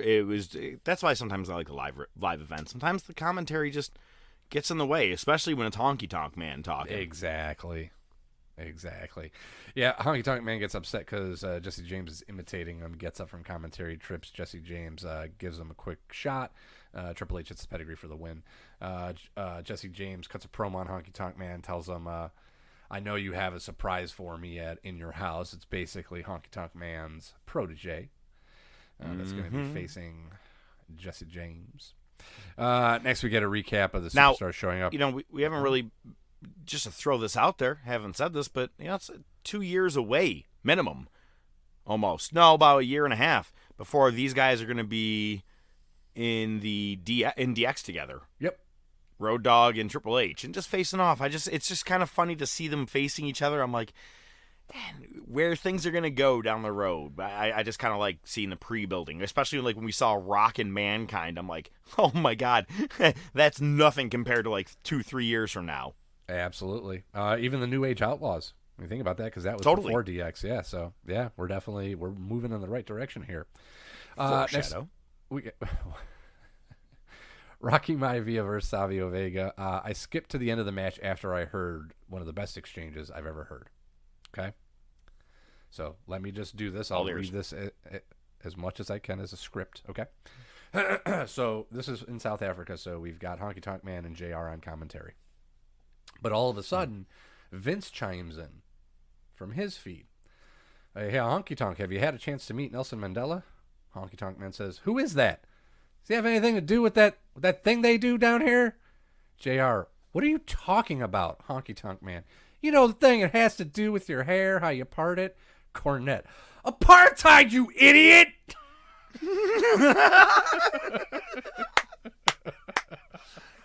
Cornette was 1,000,000% the absolute best part of this episode. Him on commentary saved this entire show. It's the only reason that this show had any highlights. It's so good. Oh, man. Ahmed comes to the ring. Not Ahmed. Farouk comes to the ring towards the end of the match. His arms in a sling. Savio wins on a roll-up, pulling the tights. Nation beats down Rocky, and Ahmed comes with the 2x4 to make the save. That was hour one. Just so you know. Hour two, we get Austin in a ring with Vince. Cuts a promo on Brett. It's funny because at this point, you can tell he is really embracing getting to just be himself and let the promos come naturally, not be scripted. Yeah. The caveat to that is sometimes he runs out of things to say, so he still fumbles every once in a while. But obviously we know where it goes, so there's really, not much to worry about. Yeah, I'm with you. 100%. So, good promo. Next, we get the Sultan versus Goldust. Triple H interferes. It's a DQ, and they just beat the shit out of Goldust. There you Next, we get a Bret Hart compilation. He's in Kuwait currently, but it's basically him when he was in Kuwait. In-ring promo, backstage promo, same thing from South Africa. Basically just anti-American shit, just building on that. Next, we get the Headbangers versus Mankind and Vader. Naturally, this match ends up on the ramp at some point, and Mosh spits something into Mankind's face. It's a DQ. Vader tries to help Mankind, but he can't see who it is, so he just locks the claw on. Puts Vader down. Bearer has to pull Mankind off, so they're still pushing that dissension. Back to South Africa, we hear the gong. Taker cuts a promo on the PA. They've been hiding him since the Flash paper incident. They'll reveal him at In Your House. Your South African general comes back. Words. That's what I wrote. Words. This is why I said it was blood money. Him coming out, you stupid Americans, and blah, blah, blah. I'm like, why the fuck are we watching this right now? What the fuck does this have to do with anything right now in wrestling? Even if this has a little bit to do with the Bret Hart thing, couldn't we have started in Canada? Yeah. At one point, I heard him say, we will do whatever we have to do, even if we have to harm innocent civilians. I'm like, what the fuck are you talking about, dude? Yeah. Blood money. Yeah, blood we will money. keep all your wrestlers here hostage. Yeah. Which is such a fun... Wow. Yeah. That's a foreshadow. Because it's Kuwait, and you know what we're on the way it's of. Funny so, yeah. because it's true. Oh, man. Main event's Ahmed versus Crush. Ahmed on his way grabs a sign from the crowd. It says Ahmed should be IC champ and kind of just shrugs. I thought that was funny. Ahmed counters the Heart Punch, gets the win with a roll-up. Farouk cuts a promo on Ahmed. Says, if you can beat Savio and Crush, I'll relinquish control of the nation. The Raw music plays. We head back to Vincent Cornette. They do a rundown of the In Your House card. And that's your lot. That was Raw. It was. Nitro. We get a recap of the NWO Summit last week, and DDP calling Macho out. Commentary says Luger wants his shot at Hogan tonight, and the NWO music hits. They head to commentary. You got Bischoff wearing a Rodman shirt. Nash is wearing a fanny pack. It must be in the NWO bylaws.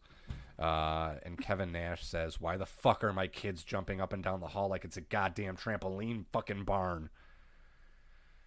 When did Nash say that? Nash says Luger on your end. Oh. I see what you did. Nash says Luger has to go through him first, so we'll get Nash and Luger later tonight. We get the Barbarian versus Benoit. Hart's still wearing the regular suit, but he's got a loud shirt. I'm still a fan. I love it. Benoit hits the splash for the win, and naturally Dungeon of Doom jump him afterwards. Loved this match. And what was great is the finish was Barbarian tried doing a headbutt from the top rope. Yep. Benoit rolls out of the way, and then he hits one of his own. It was just it was a great finish. I loved it. Good sequence. But it was very hard hitting. I mean, as soon as the bell rang, Barbarian bum rushed Benoit. Yep. I just thought it was a great opener.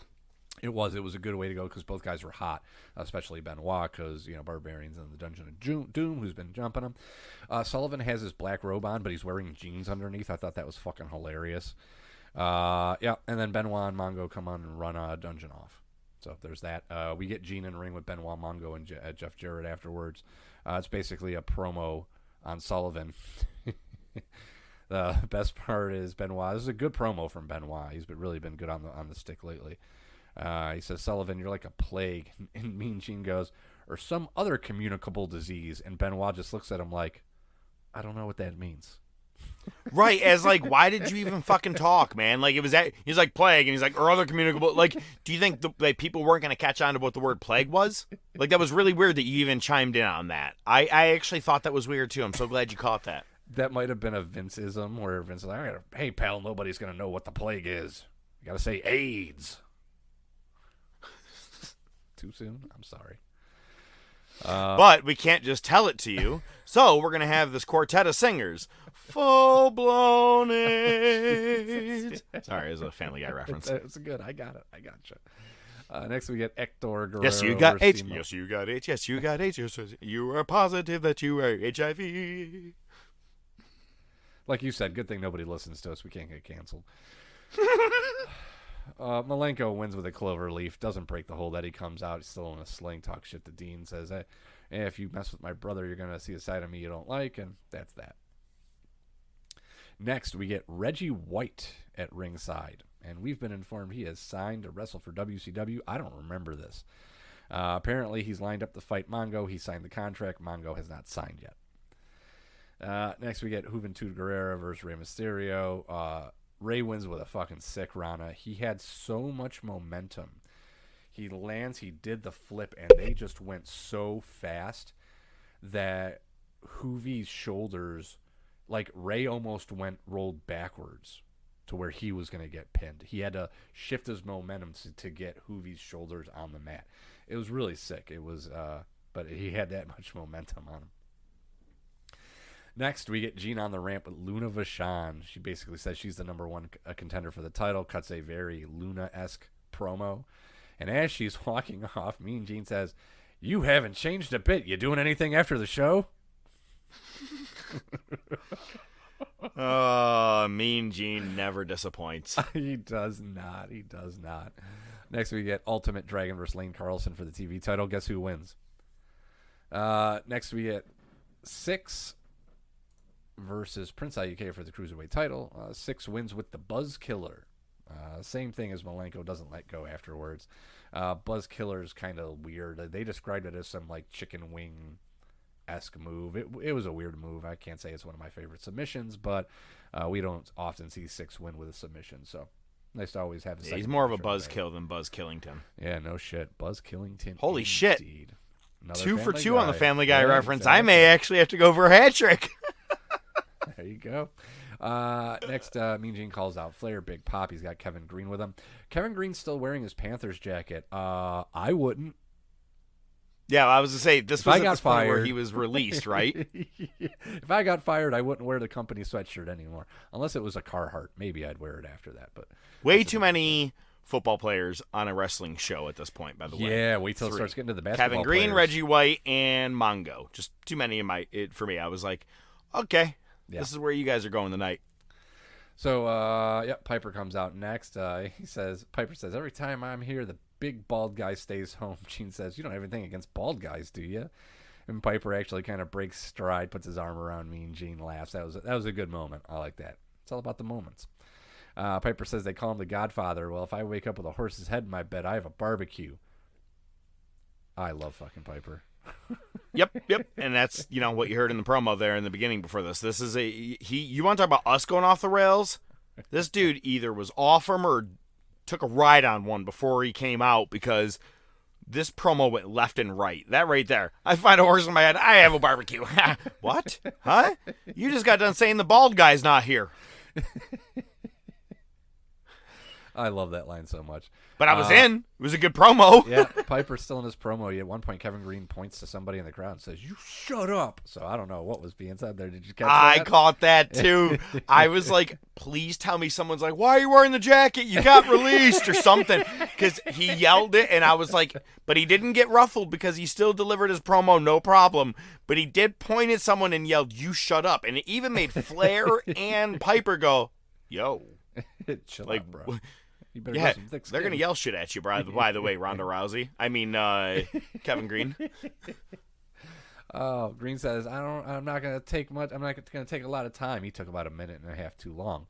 And then next, Flair was last on the mic, and he does Flair, and he does we're gonna go all night long, but he stops before he says all night long, and he just bounces off the ropes, does the strut, and finally says it. Dude, the crowd, this is like, next to Sting, this is the biggest pop that we get from a WCW crowd is Piper and Flair. So, good shit. It's funny that they were just sandbagging Flair during this era. It makes much more sense. Not really sandbag, but like he's not getting anything predominant. Like he's taking care of football stars and right, doing bullshit. And it's like when NWO came in, he did kind of have a reason to be pissed off, because when they came in, he was kind of pushed to the side. And oh yeah, listen how over he is. He's the most over guy besides Sting. Piper's there, but Flair, he comes in, place goes nuts. Yep, they pop every time. That heads us into hour 2. We get High Voltage versus Public Enemy. Public Enemy's wearing Flyers jerseys. Fuck the Flyers. Fuck Pubic Enemy. They won. Next we get Giant versus Big Al. My boss's name is Al, and I actually respect him. He's a good dude. I'm going to tell him. I'm going to start calling him Big Al. They couldn't even think of a name for this guy. Not even a character name. You're big. Your name's Al. What's your name? Albert. How about Al? Sure. Ooh, Big Al. What do you think happened here? Next we get Conan Big Al versus won. DDP with Kimberly. It's a squash, and then right on fucking cue, brother. I'm getting over a cold, man. You know, you got to give me some fucking slack here. I love Macho. Hey, stupid. DDP. It's a good way to get chases someone's after him. attention. Yeah, just chases after him. Next we get Harlem Heat versus Mongo and Jeff Jarrett. This is where things get a little squirrely. I wish it would have turned out better, but you know, we'll take what we can get here. Mongo goes to use the Halliburton on Booker. Sherry grabs it. It goes flying in the air. She actually caught it. Tried to hit Mongo, but Mongo stops her. Booker runs interference. Deborah tries to go after Sherry, but she reverses, gets her by the throat, pushes Deborah into the corner. Sherry goes to hit Deborah with the Halliburton, but she ducks last second. We get Gene in ring with the Horsemen after the match. They start talking about the match against Reggie White, which is going to be at Slamboree. And Mongo actually cut a good promo just because of the context of what was going on. Because it was about football. Yeah, exactly. Those of you who don't know, Reggie White used to play in Philadelphia. He didn't want to play there anymore. He went to Green Bay, where he won a Super Bowl. Because he's one of the most dominant defensive linemen, next to Bruce Smith, to ever play the game. And basically what Mongo says is, hey, you know, Reggie showed his true colors. He sold you guys out. He left Philly to go win a championship. He didn't care about you. He cared about the money. Good promo. Reggie White just jumps the barricade, gets into the ring for the face-off. Mongo spits in his face, and Gene sold the fuck out of it. Excuse me, Gene. He spit in his face. Mongo just spit in his face. He sold the fuck out of it. Reggie tackles Mongo, and there's a big pull apart. Not quite Austin and Mike Tyson, but you know, it was a good moment. It was cool for what it was. Yeah. We get our main event. It's Luger versus Nash. Luger at the end of the match hits a forearm, and then the NWO swarms. It's a DQ. DDP comes to the ring, try to make the save. He gets overtaken. At one point, Nash gets a lead pipe from apparently nowhere. Then Giant just saunters to the ring, stands at the ramp. Then Sting comes out. He's got 4 baseball bats, one for all the faces. Sting enters the ring and takes out Nash and the NWO powder, and the faces stand proud in the middle of the ring. My favorite part, it was the line that took us off the air, was Mike Tenay in his nerdiest voice, "Look at him all pale." Oh, God, it was a horrible, horrible line. It was just, yeah. It's funny because this past week on Dynamite, Shivani left it off. Is there such a thing as a 10-star match? That was a 10-star match. Oh, my God. Some things just don't need to be said. Let's not leave things on such a really cool cliffhanger. You know what I mean? Like, right. Leave that to me and you. That's how we segue into certain things sometimes. You know what I mean? Like, hey, who likes music? Ladies and gentlemen, it's now time for... The best there is, the best there was, and the best that there ever will be. Hold 2, arm bar. Sodas rule. Yeah, they do. Hold 3, the moss-covered, 3-handle family gradunzel. It's me, Austin. Just when they think they got the answers, I change the questions. I did it for The Rock. This week's top topic. You know something, Mean Gene? John Cena. Wrestling's not fake. The Rolex wearing what? Diamond ring wearing what? Jet stealing, woo, wheeling dealing, what? Limousine riding, what? Jet flying, what? Son of a gun, woo! Sierra Hotel, India, Echo, Lima, Delta, Shield. If you smell.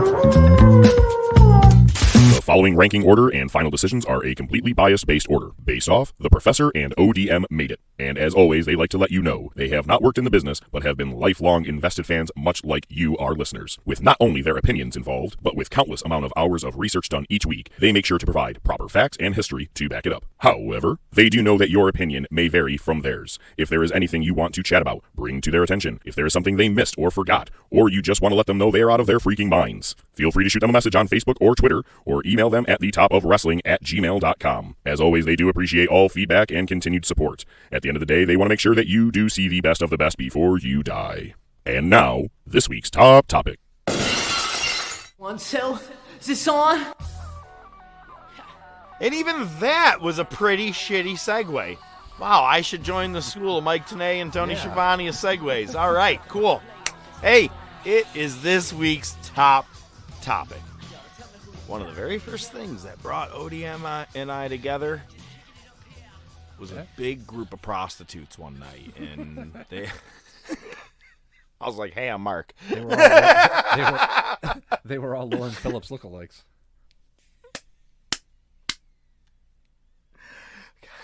Is there such a thing as a Lauren Phillips hat trick? Oh, I hope so. I don't know how to do it. Never mind. Anyway. Oh, I know how to do it. I know, I do too. But anyway, this week's music topic, that's one of the things that brought us together, is music. We like Beatles, we like the Stones, but we like new stuff. We like to really talk about all different types of music and what's the greats.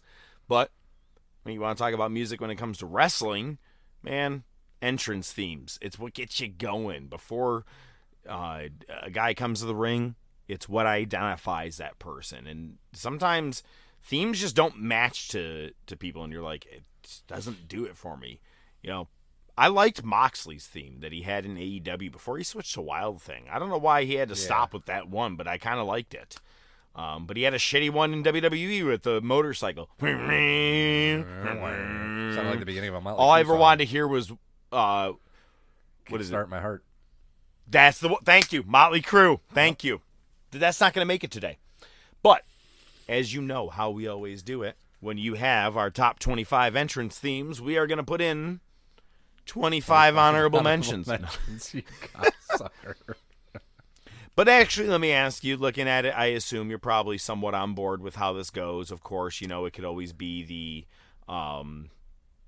one can go in front of the other, but I assume I have your blessing on moving forward here. Yeah, I'm looking. I looked briefly. I think you've got the heavy hitters here. I think it's just then a matter of exact order. You know what I mean? So some I feel like didn't.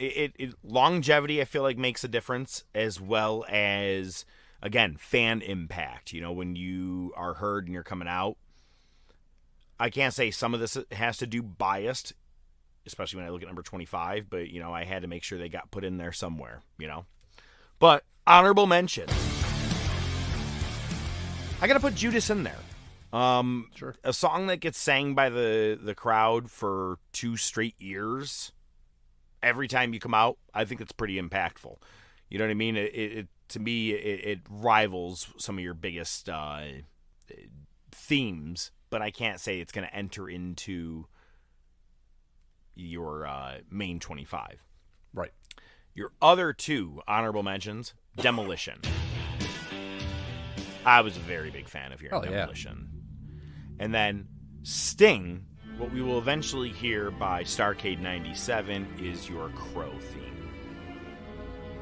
I think I'm going to say longevity-wise and maybe crowd impact. I think it's a badass theme, but I don't think it's one of those ones that you hear it and you're going to go nuts. Nope. I absolutely agree with you. It's funny because I'm actually looking at the list and I see one thing. I'll even say a team has been omitted and by accident, and I'm going to be putting him in on the fly. Don't you worry, because you may even have that thought already. But I want to have a little bit of fun with this. You know me, I like to have some fun with the editing. So, you know, as I say the number, we'll even let you do your 3 words that you like to say before the Buffalo Bills theme each time. So, here we go. Our top topic, number 25. Oh, did you want me to read it? Goldberg, hit the music. There you go. You didn't have to say the Goldberg. I was just going to say hit the music. There you go. I'm giving... Wow. Softballs are not big enough for you today, man. Listen, man, I'm a little fucking fried, okay? Gosh. All right. Shouldn't have taken that long chicken nugget break. All right, yes, but Goldberg, you hear this one. It's a march. It's an anthem, and you know that someone is headbutting a door and on their way to the ring. But it's what I like about some of these songs, or a good chunk of them, they're used at sporting events, too. Yep. A lot of them are used at sporting events. I mean, it didn't make it in here, but Fandango, even that song made it to certain things, even Red Wings games. Bobby Roode's Glorious was done at Red Wings games. I know, yeah. You know, or even Amerks games. Yep. All right. Let's try this again. 3 words. Coming in at number 24. I so wanted to fuck with you. Hit the music. You think you know me? You think you know me. If that would have been 3 words, it would have worked out better. But it didn't. No, but man, I love this one. This song, I mean, to show you the impact, go back to 2 Royal Rumbles where he made a return. 2010, but obviously his most impactful one was the beginning of 2020, right before the pandemic. You hear that song and people go just nuts. He used to have the Rob Zombie one, that never gonna stop. Never. Then he moved into this one, and this one is what he's carried into retirement. Oh, actually, no. Changed it up at WrestleMania. Didn't even know he had a new theme. When he came out, I go, oh, that's new. But I'm cool with that. It's his own brewed type version. Number 3. No. We're batting 1,000 here. Hit the music. That's right. 23 is what I meant. I meant 3 out of the 20s. Oh, I got you. I lie, I cheat, I steal. Just like this guy, man, Eddie Guerrero. It's just a good jam that everyone, when you hear it, you got excited and you knew it was one man and it was Eddie. They used to use it with the Los Guerreros, but synonymous, of course, with Eddie. I'd like it if maybe somehow it maybe even, when they're hitting the music, how about you even do it? We'll have you do it in the form of each one of the wrestlers. This one, here you go. Another softball. Number 22. Hit the music, baby. There you go. I love that. That's a good one. I would actually have rather Cody came out to this at WrestleMania. This would have been way better. There you go. I think it was not the American Nightmare, but maybe it's cool. Maybe next. Maybe be coming out in polka dots, baby. Oh, I'm calling it right now. This dude's winning the Royal Rumble. I read an interview where he said that the first time he really started about wanting to get back into it was when people were talking about names that should have won a Royal Rumble by now, and Ziggler and him are in the names. And he's like, and that would be a great thing to have under my belt. And I go, and that's how we're facing Roman Reigns next year at WrestleMania. There you go. There we go. And it's family lineage versus family lineage, right? Yeah. Yeah. That's right, baby. All right. Oh, man. I mean, this one kind of is the originator of why you do this, but number 21. All you fat sweat hogs out there, take a look at what a real podcast sounds like. Hit the music. Excellent use of a snare drum. I love it. Just like it just builds up. When you hear it, you're like, man, it sounds like you're at a burlesque show. Or yeah, it's awesome, man. Yeah. That's exactly what it is. Yeah. And you knew that the guy was going to come out and have someone's wife's face on his tights. Number 20. Ayo, hit the music. Of course, a song we just recently used with our tribute to Scott Hall. Another good one. Kind of, it sounds like a tumbleweed is going by. Little, not really. No, that's not the word. It sounded more like tires squealing. There you go. Okay. Touche. Oh, man, I'd love to hear how this impression goes. Number 19. No, because I'm actually curious. Which one is it? Or is it both of them? We going Word Life or are we going? No, the main one. John Cena sucks. Hit the fucking Oh, look at that. music. That's 3 words. Again, you hear it, you know it's him. Whether you're a fan of him or not, you want to cheer or boo, you're going to get a reaction. That song gives a reaction, 100% every time. I was in Wegmans once, and I was walking by some guy, and his phone went off, and his ringtone was that music, and I stopped, and I looked at him. I kind of shook my head like, you fucking loser. I punched him in the face. It turned out to be that boy. No, I'm just kidding. That wouldn't shock me. Well, speaking of, he had this guy's medals. Number 18. Hit the music. I wasn't going to try to do an impression. Well, I mean, that pretty much was. I mean, kind of sounds like him, just a little amped down. Okay.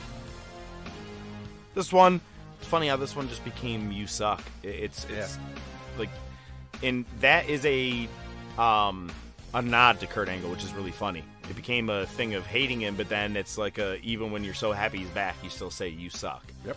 Again, the song makes that difference. It helps, and that was began by Edge. All the way back then, he was the one that started that chant to get people doing that. Really? I don't remember that. I just saw an old clip of him and Edge where Edge had must have given him like shots of like him in the ring, and he wrote shit on the back. The cue cards. The cue cards, yeah. Doing the old Wayne's World thing. Pretty much, yeah. Yeah, that's exactly what it was. Yep. I love that. That's a great moment. And that's actually not too far along where the You Suck chant comes in. There you Perfect go. timing. Well, number 17. We're Revolution. Oh, no, that's the other guys. Never mind. Hit the music.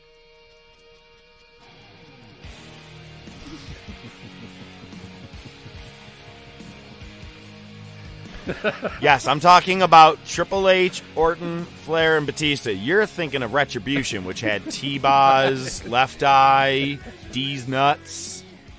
Wrong group. Nah, man. This is the God. Lemmy. Lemmy is a god. That's right, Motorhead. Yep. They're even going to be on this list more than once Lemmy, today. Man, yeah. And we go from one stable to another. Number 16. Hit the music. I really wish I could play this on guitar. And you're hearing the horses just gallop through the beginning. You're like, oh, man. And it's just another one. And especially when this one starts to hit on Nitro every time, I'm like, yeah, baby. Horseman's coming to the ring. Gets me every time. And you're right. It's the guitar solo. It's just very old school, bluesy, kind of a country blues kind of sound. I love that one. Oh, yeah. Spittin' Fire, baby. Number 15. Hit the music. For a second, I thought you had a cold again. But no, that's right. That's Big Red Machine himself, Kane. And he's gone through some changes. The song kind of had lyrics at some point. It didn't. It had different kind of beats to it. But all along, it stayed the same version. My favorite was the 2003 when his mask finally came off, and it did have the lyrics. That I thought that was just a different feel to his song. Number 14, I'm going to clarify his main one, not the one that only lasted for about a year. Number 14. Right. Hit the music. Yeah, it doesn't. I like that you did the Randy Orton pose there. That was pretty cool. I like that one. I mean, you did have his other one, the "Hey, nothing you can say." Meh. But this one was, as soon as the "I Hear Voices" comes out, everybody went nuts. Oh, and that it was exactly around the time that he started to form Legacy and everything. I mean, this song became huge. I did like his old school one where the fireworks were dropping at the same time, though. I did like that. But then he just ended up being when he got in the ring. Number 13. Hit the music. I couldn't come up with anything clever. Fair enough. I guess, just saying hit the music works each time. But, I mean, this is one of those ones. It's that shrieking guitar. Oh, don't do that dance. You look like you were. I understand you were trying to do the Bret Hart dance, but it looked like you were just trying to shake whatever bitty titties you got there. A cups, come on. Not a bra. It's a bro. We are off the rails. Let's get these last 12 done. Here it is. Now, this one is where I'm going to actually do the split. You got number 12. You got a group within a group. And I'll just tell you right now, I'll say, hit the music. Your first 3 words, that's right. Break it down. DX. But I'm going to give this one a tie because they're in the group. But, as you already know... That's right, your ass should call somebody. New Age Outlaws. This is where I had to mix them in there and had to make sure, especially when you're talking about Judas, you know, someone singing along, a group singing along. Right. All you had to hear was the dun dun dun dun. You didn't even need Road Dogg to even say shit. The group did it for you. Even when he stopped doing it, the crowd was still singing it for you. Hated when they came back and they did the PG version. Yeah. In like 2011. Well, you better call somebody. Oh. Like don't Austin. even come out. Just come out. Right. Just come out to it. Just something different. Mr. Austin, you can't use the middle finger. I'm going to go ahead and do it anyway. Thank you. Yeah, I saw that. Yeah, right. You're going to tell Austin he can't use the middle finger? Number 11. He's just a sexy boy. Oh, that's right. Vince McMahon's son that he wished he really had. The one with real wrestling talent. The Heartbreak Kid, Shawn Michaels. And, I mean, it kind of works out. His pals, number 10. Hit the music, brother. I could have really played probably like 5 or 6 different Jimi Hendrix songs in this spot when you really think about it. I mean, anything could have worked. It's just so good. I love the NWO theme. Well, Hogan does end up coming out to Voodoo Child at some point, doesn't he? He does, yep. Yeah. Very soon he's going to start that out. But right now we're getting hints of Hey Joe and Hey Joe Highway and, Child as well. Yep. Yeah, that was a good call by you. Yeah. Nailed it. Well, look at this. Coming right into the rest of the clique. Number 9. Time to play the game. Oh, God. Well, there goes that impression for the day. It's getting over a cold, man. Cut me some slack. I will say, I did like Our Time. The one with him in China. I thought that was a cool one. But when he went into this one, The Game, Time to Play the Game, this was the official crossover to being your boss daughter banging world champion. Coming in at number 8. Brother.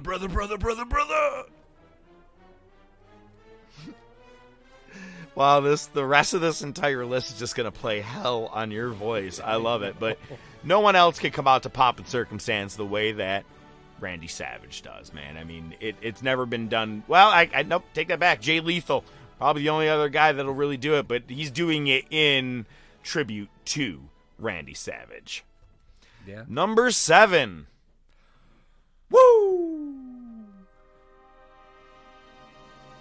That's right. Space Mountain himself.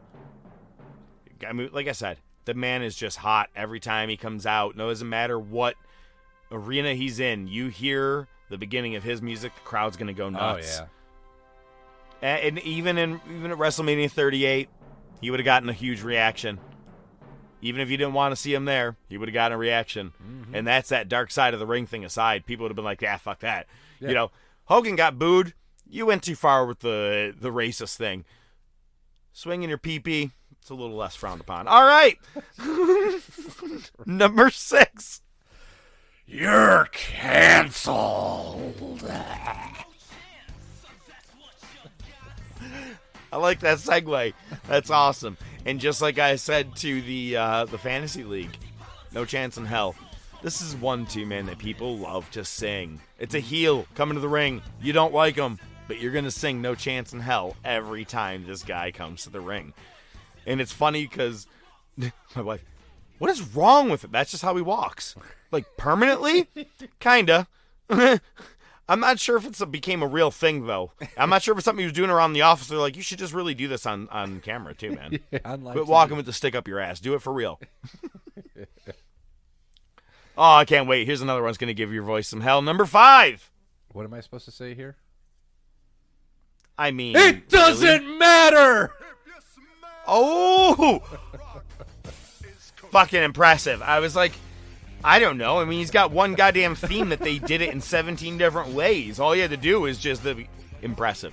Good for you, ODM. Yeah, nice. Look at you having some fun today. Well, this one I'll let you just cut any kind of odd promo you really want. Here you go, number 4. This guy's a flat earther and doesn't like black people. I thought you were going to say, she makes me want to buy rubbers. I forgot about that one. Yeah. Destrucity. All right, well, you said all you need to do about this guy, but this one, again, you hear it, crowd would give you the highest highest pop of the night, no matter who's on the card, even more than who's going to come in at number 2. But before we get there, what's number 3?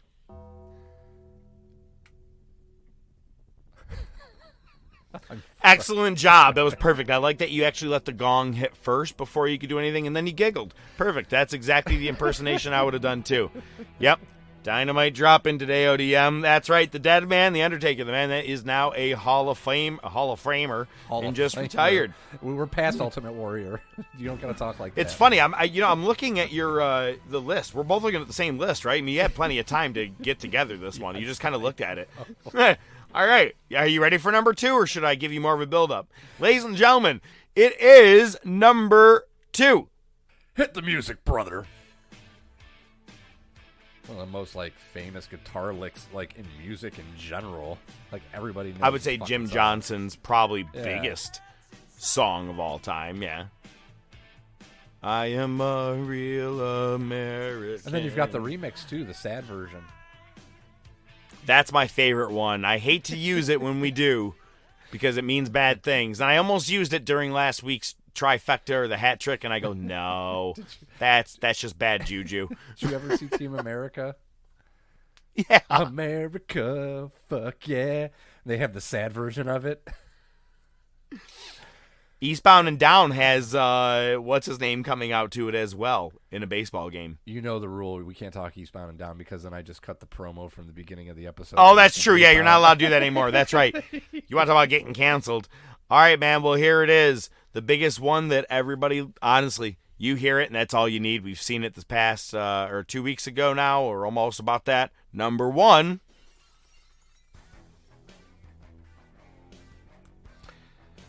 Purposely let that one go. I want to hear the glass break. You did. It was perfect. Actually, I swear, I was like, this one actually almost needs no introduction. Just some glass breaking. I swear, even if I heard it at, in a bar, you hear someone, a waitress do it, people always... 100%. People are all clapping along. Oh, good for you. I'm like, nah, man. I'm like, where's Austin? Is he coming out? Who's getting stunned right now? Waitress? Then I stun one of the waitresses. Yeah, just out of nowhere. It's a good old time. Slam a couple of beers.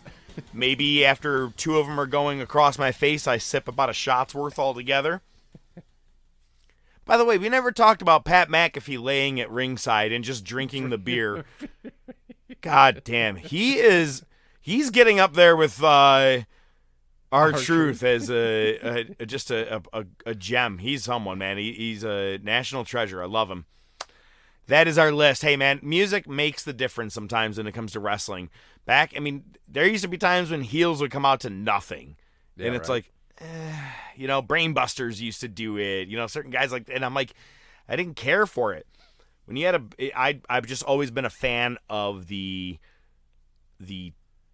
music. And, one guy that didn't make it on here, and I kind of thought, but then I would have been at the top 50. But Mr. Perfect, it's another one as a heel. Yeah. It's a heel guy. Perfect had that music that you're like, oh, it's a smug sound too. Yeah, but it was perfect for his persona.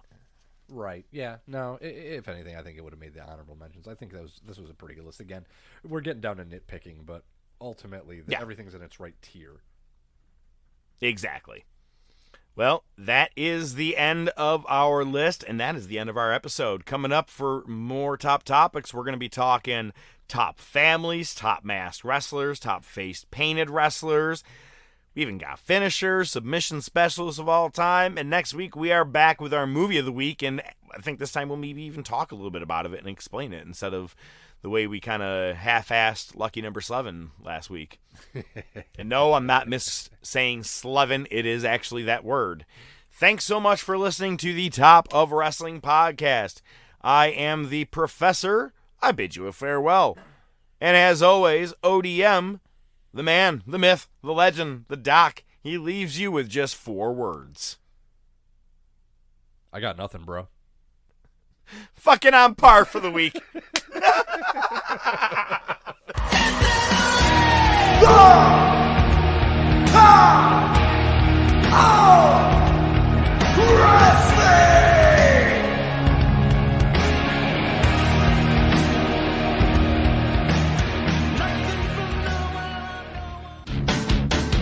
The Top of Wrestling Podcast is brought to you by The Top of Wrestling Podcast. Your hosts are the Professor, Mark Fantasia, and ODM, Joe Rizzo, with special weekly segments by Nightwing the Analyst, Rashawn Hilton. Without your continued support, it would just be some guys talking wrestling. Feel free to interact with the show on Twitter, YouTube, Facebook, and by email at thetopofwrestling@gmail.com.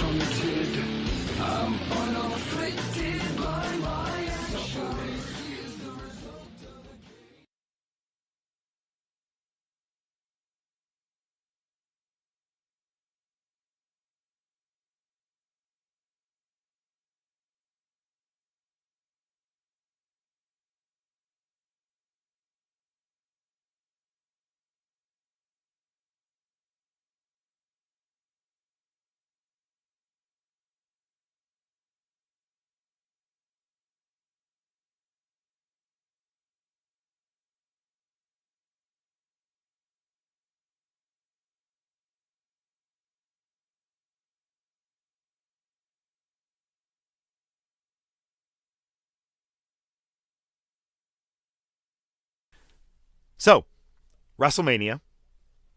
Hillary texts Laura and goes, so, Logan Paul, pretty impressive. Better than I thought. Mm-hmm. Yeah.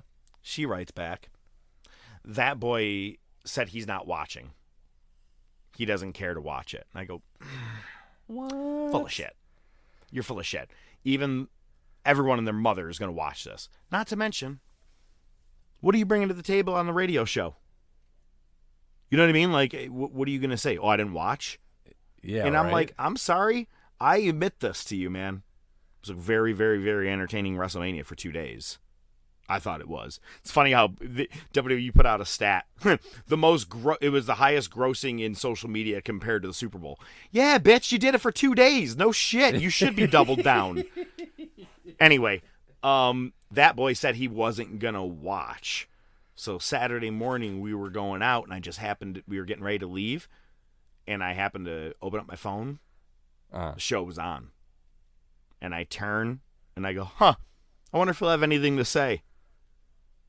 Hillary goes, is he drinking a baby Pepsi, or is he that big?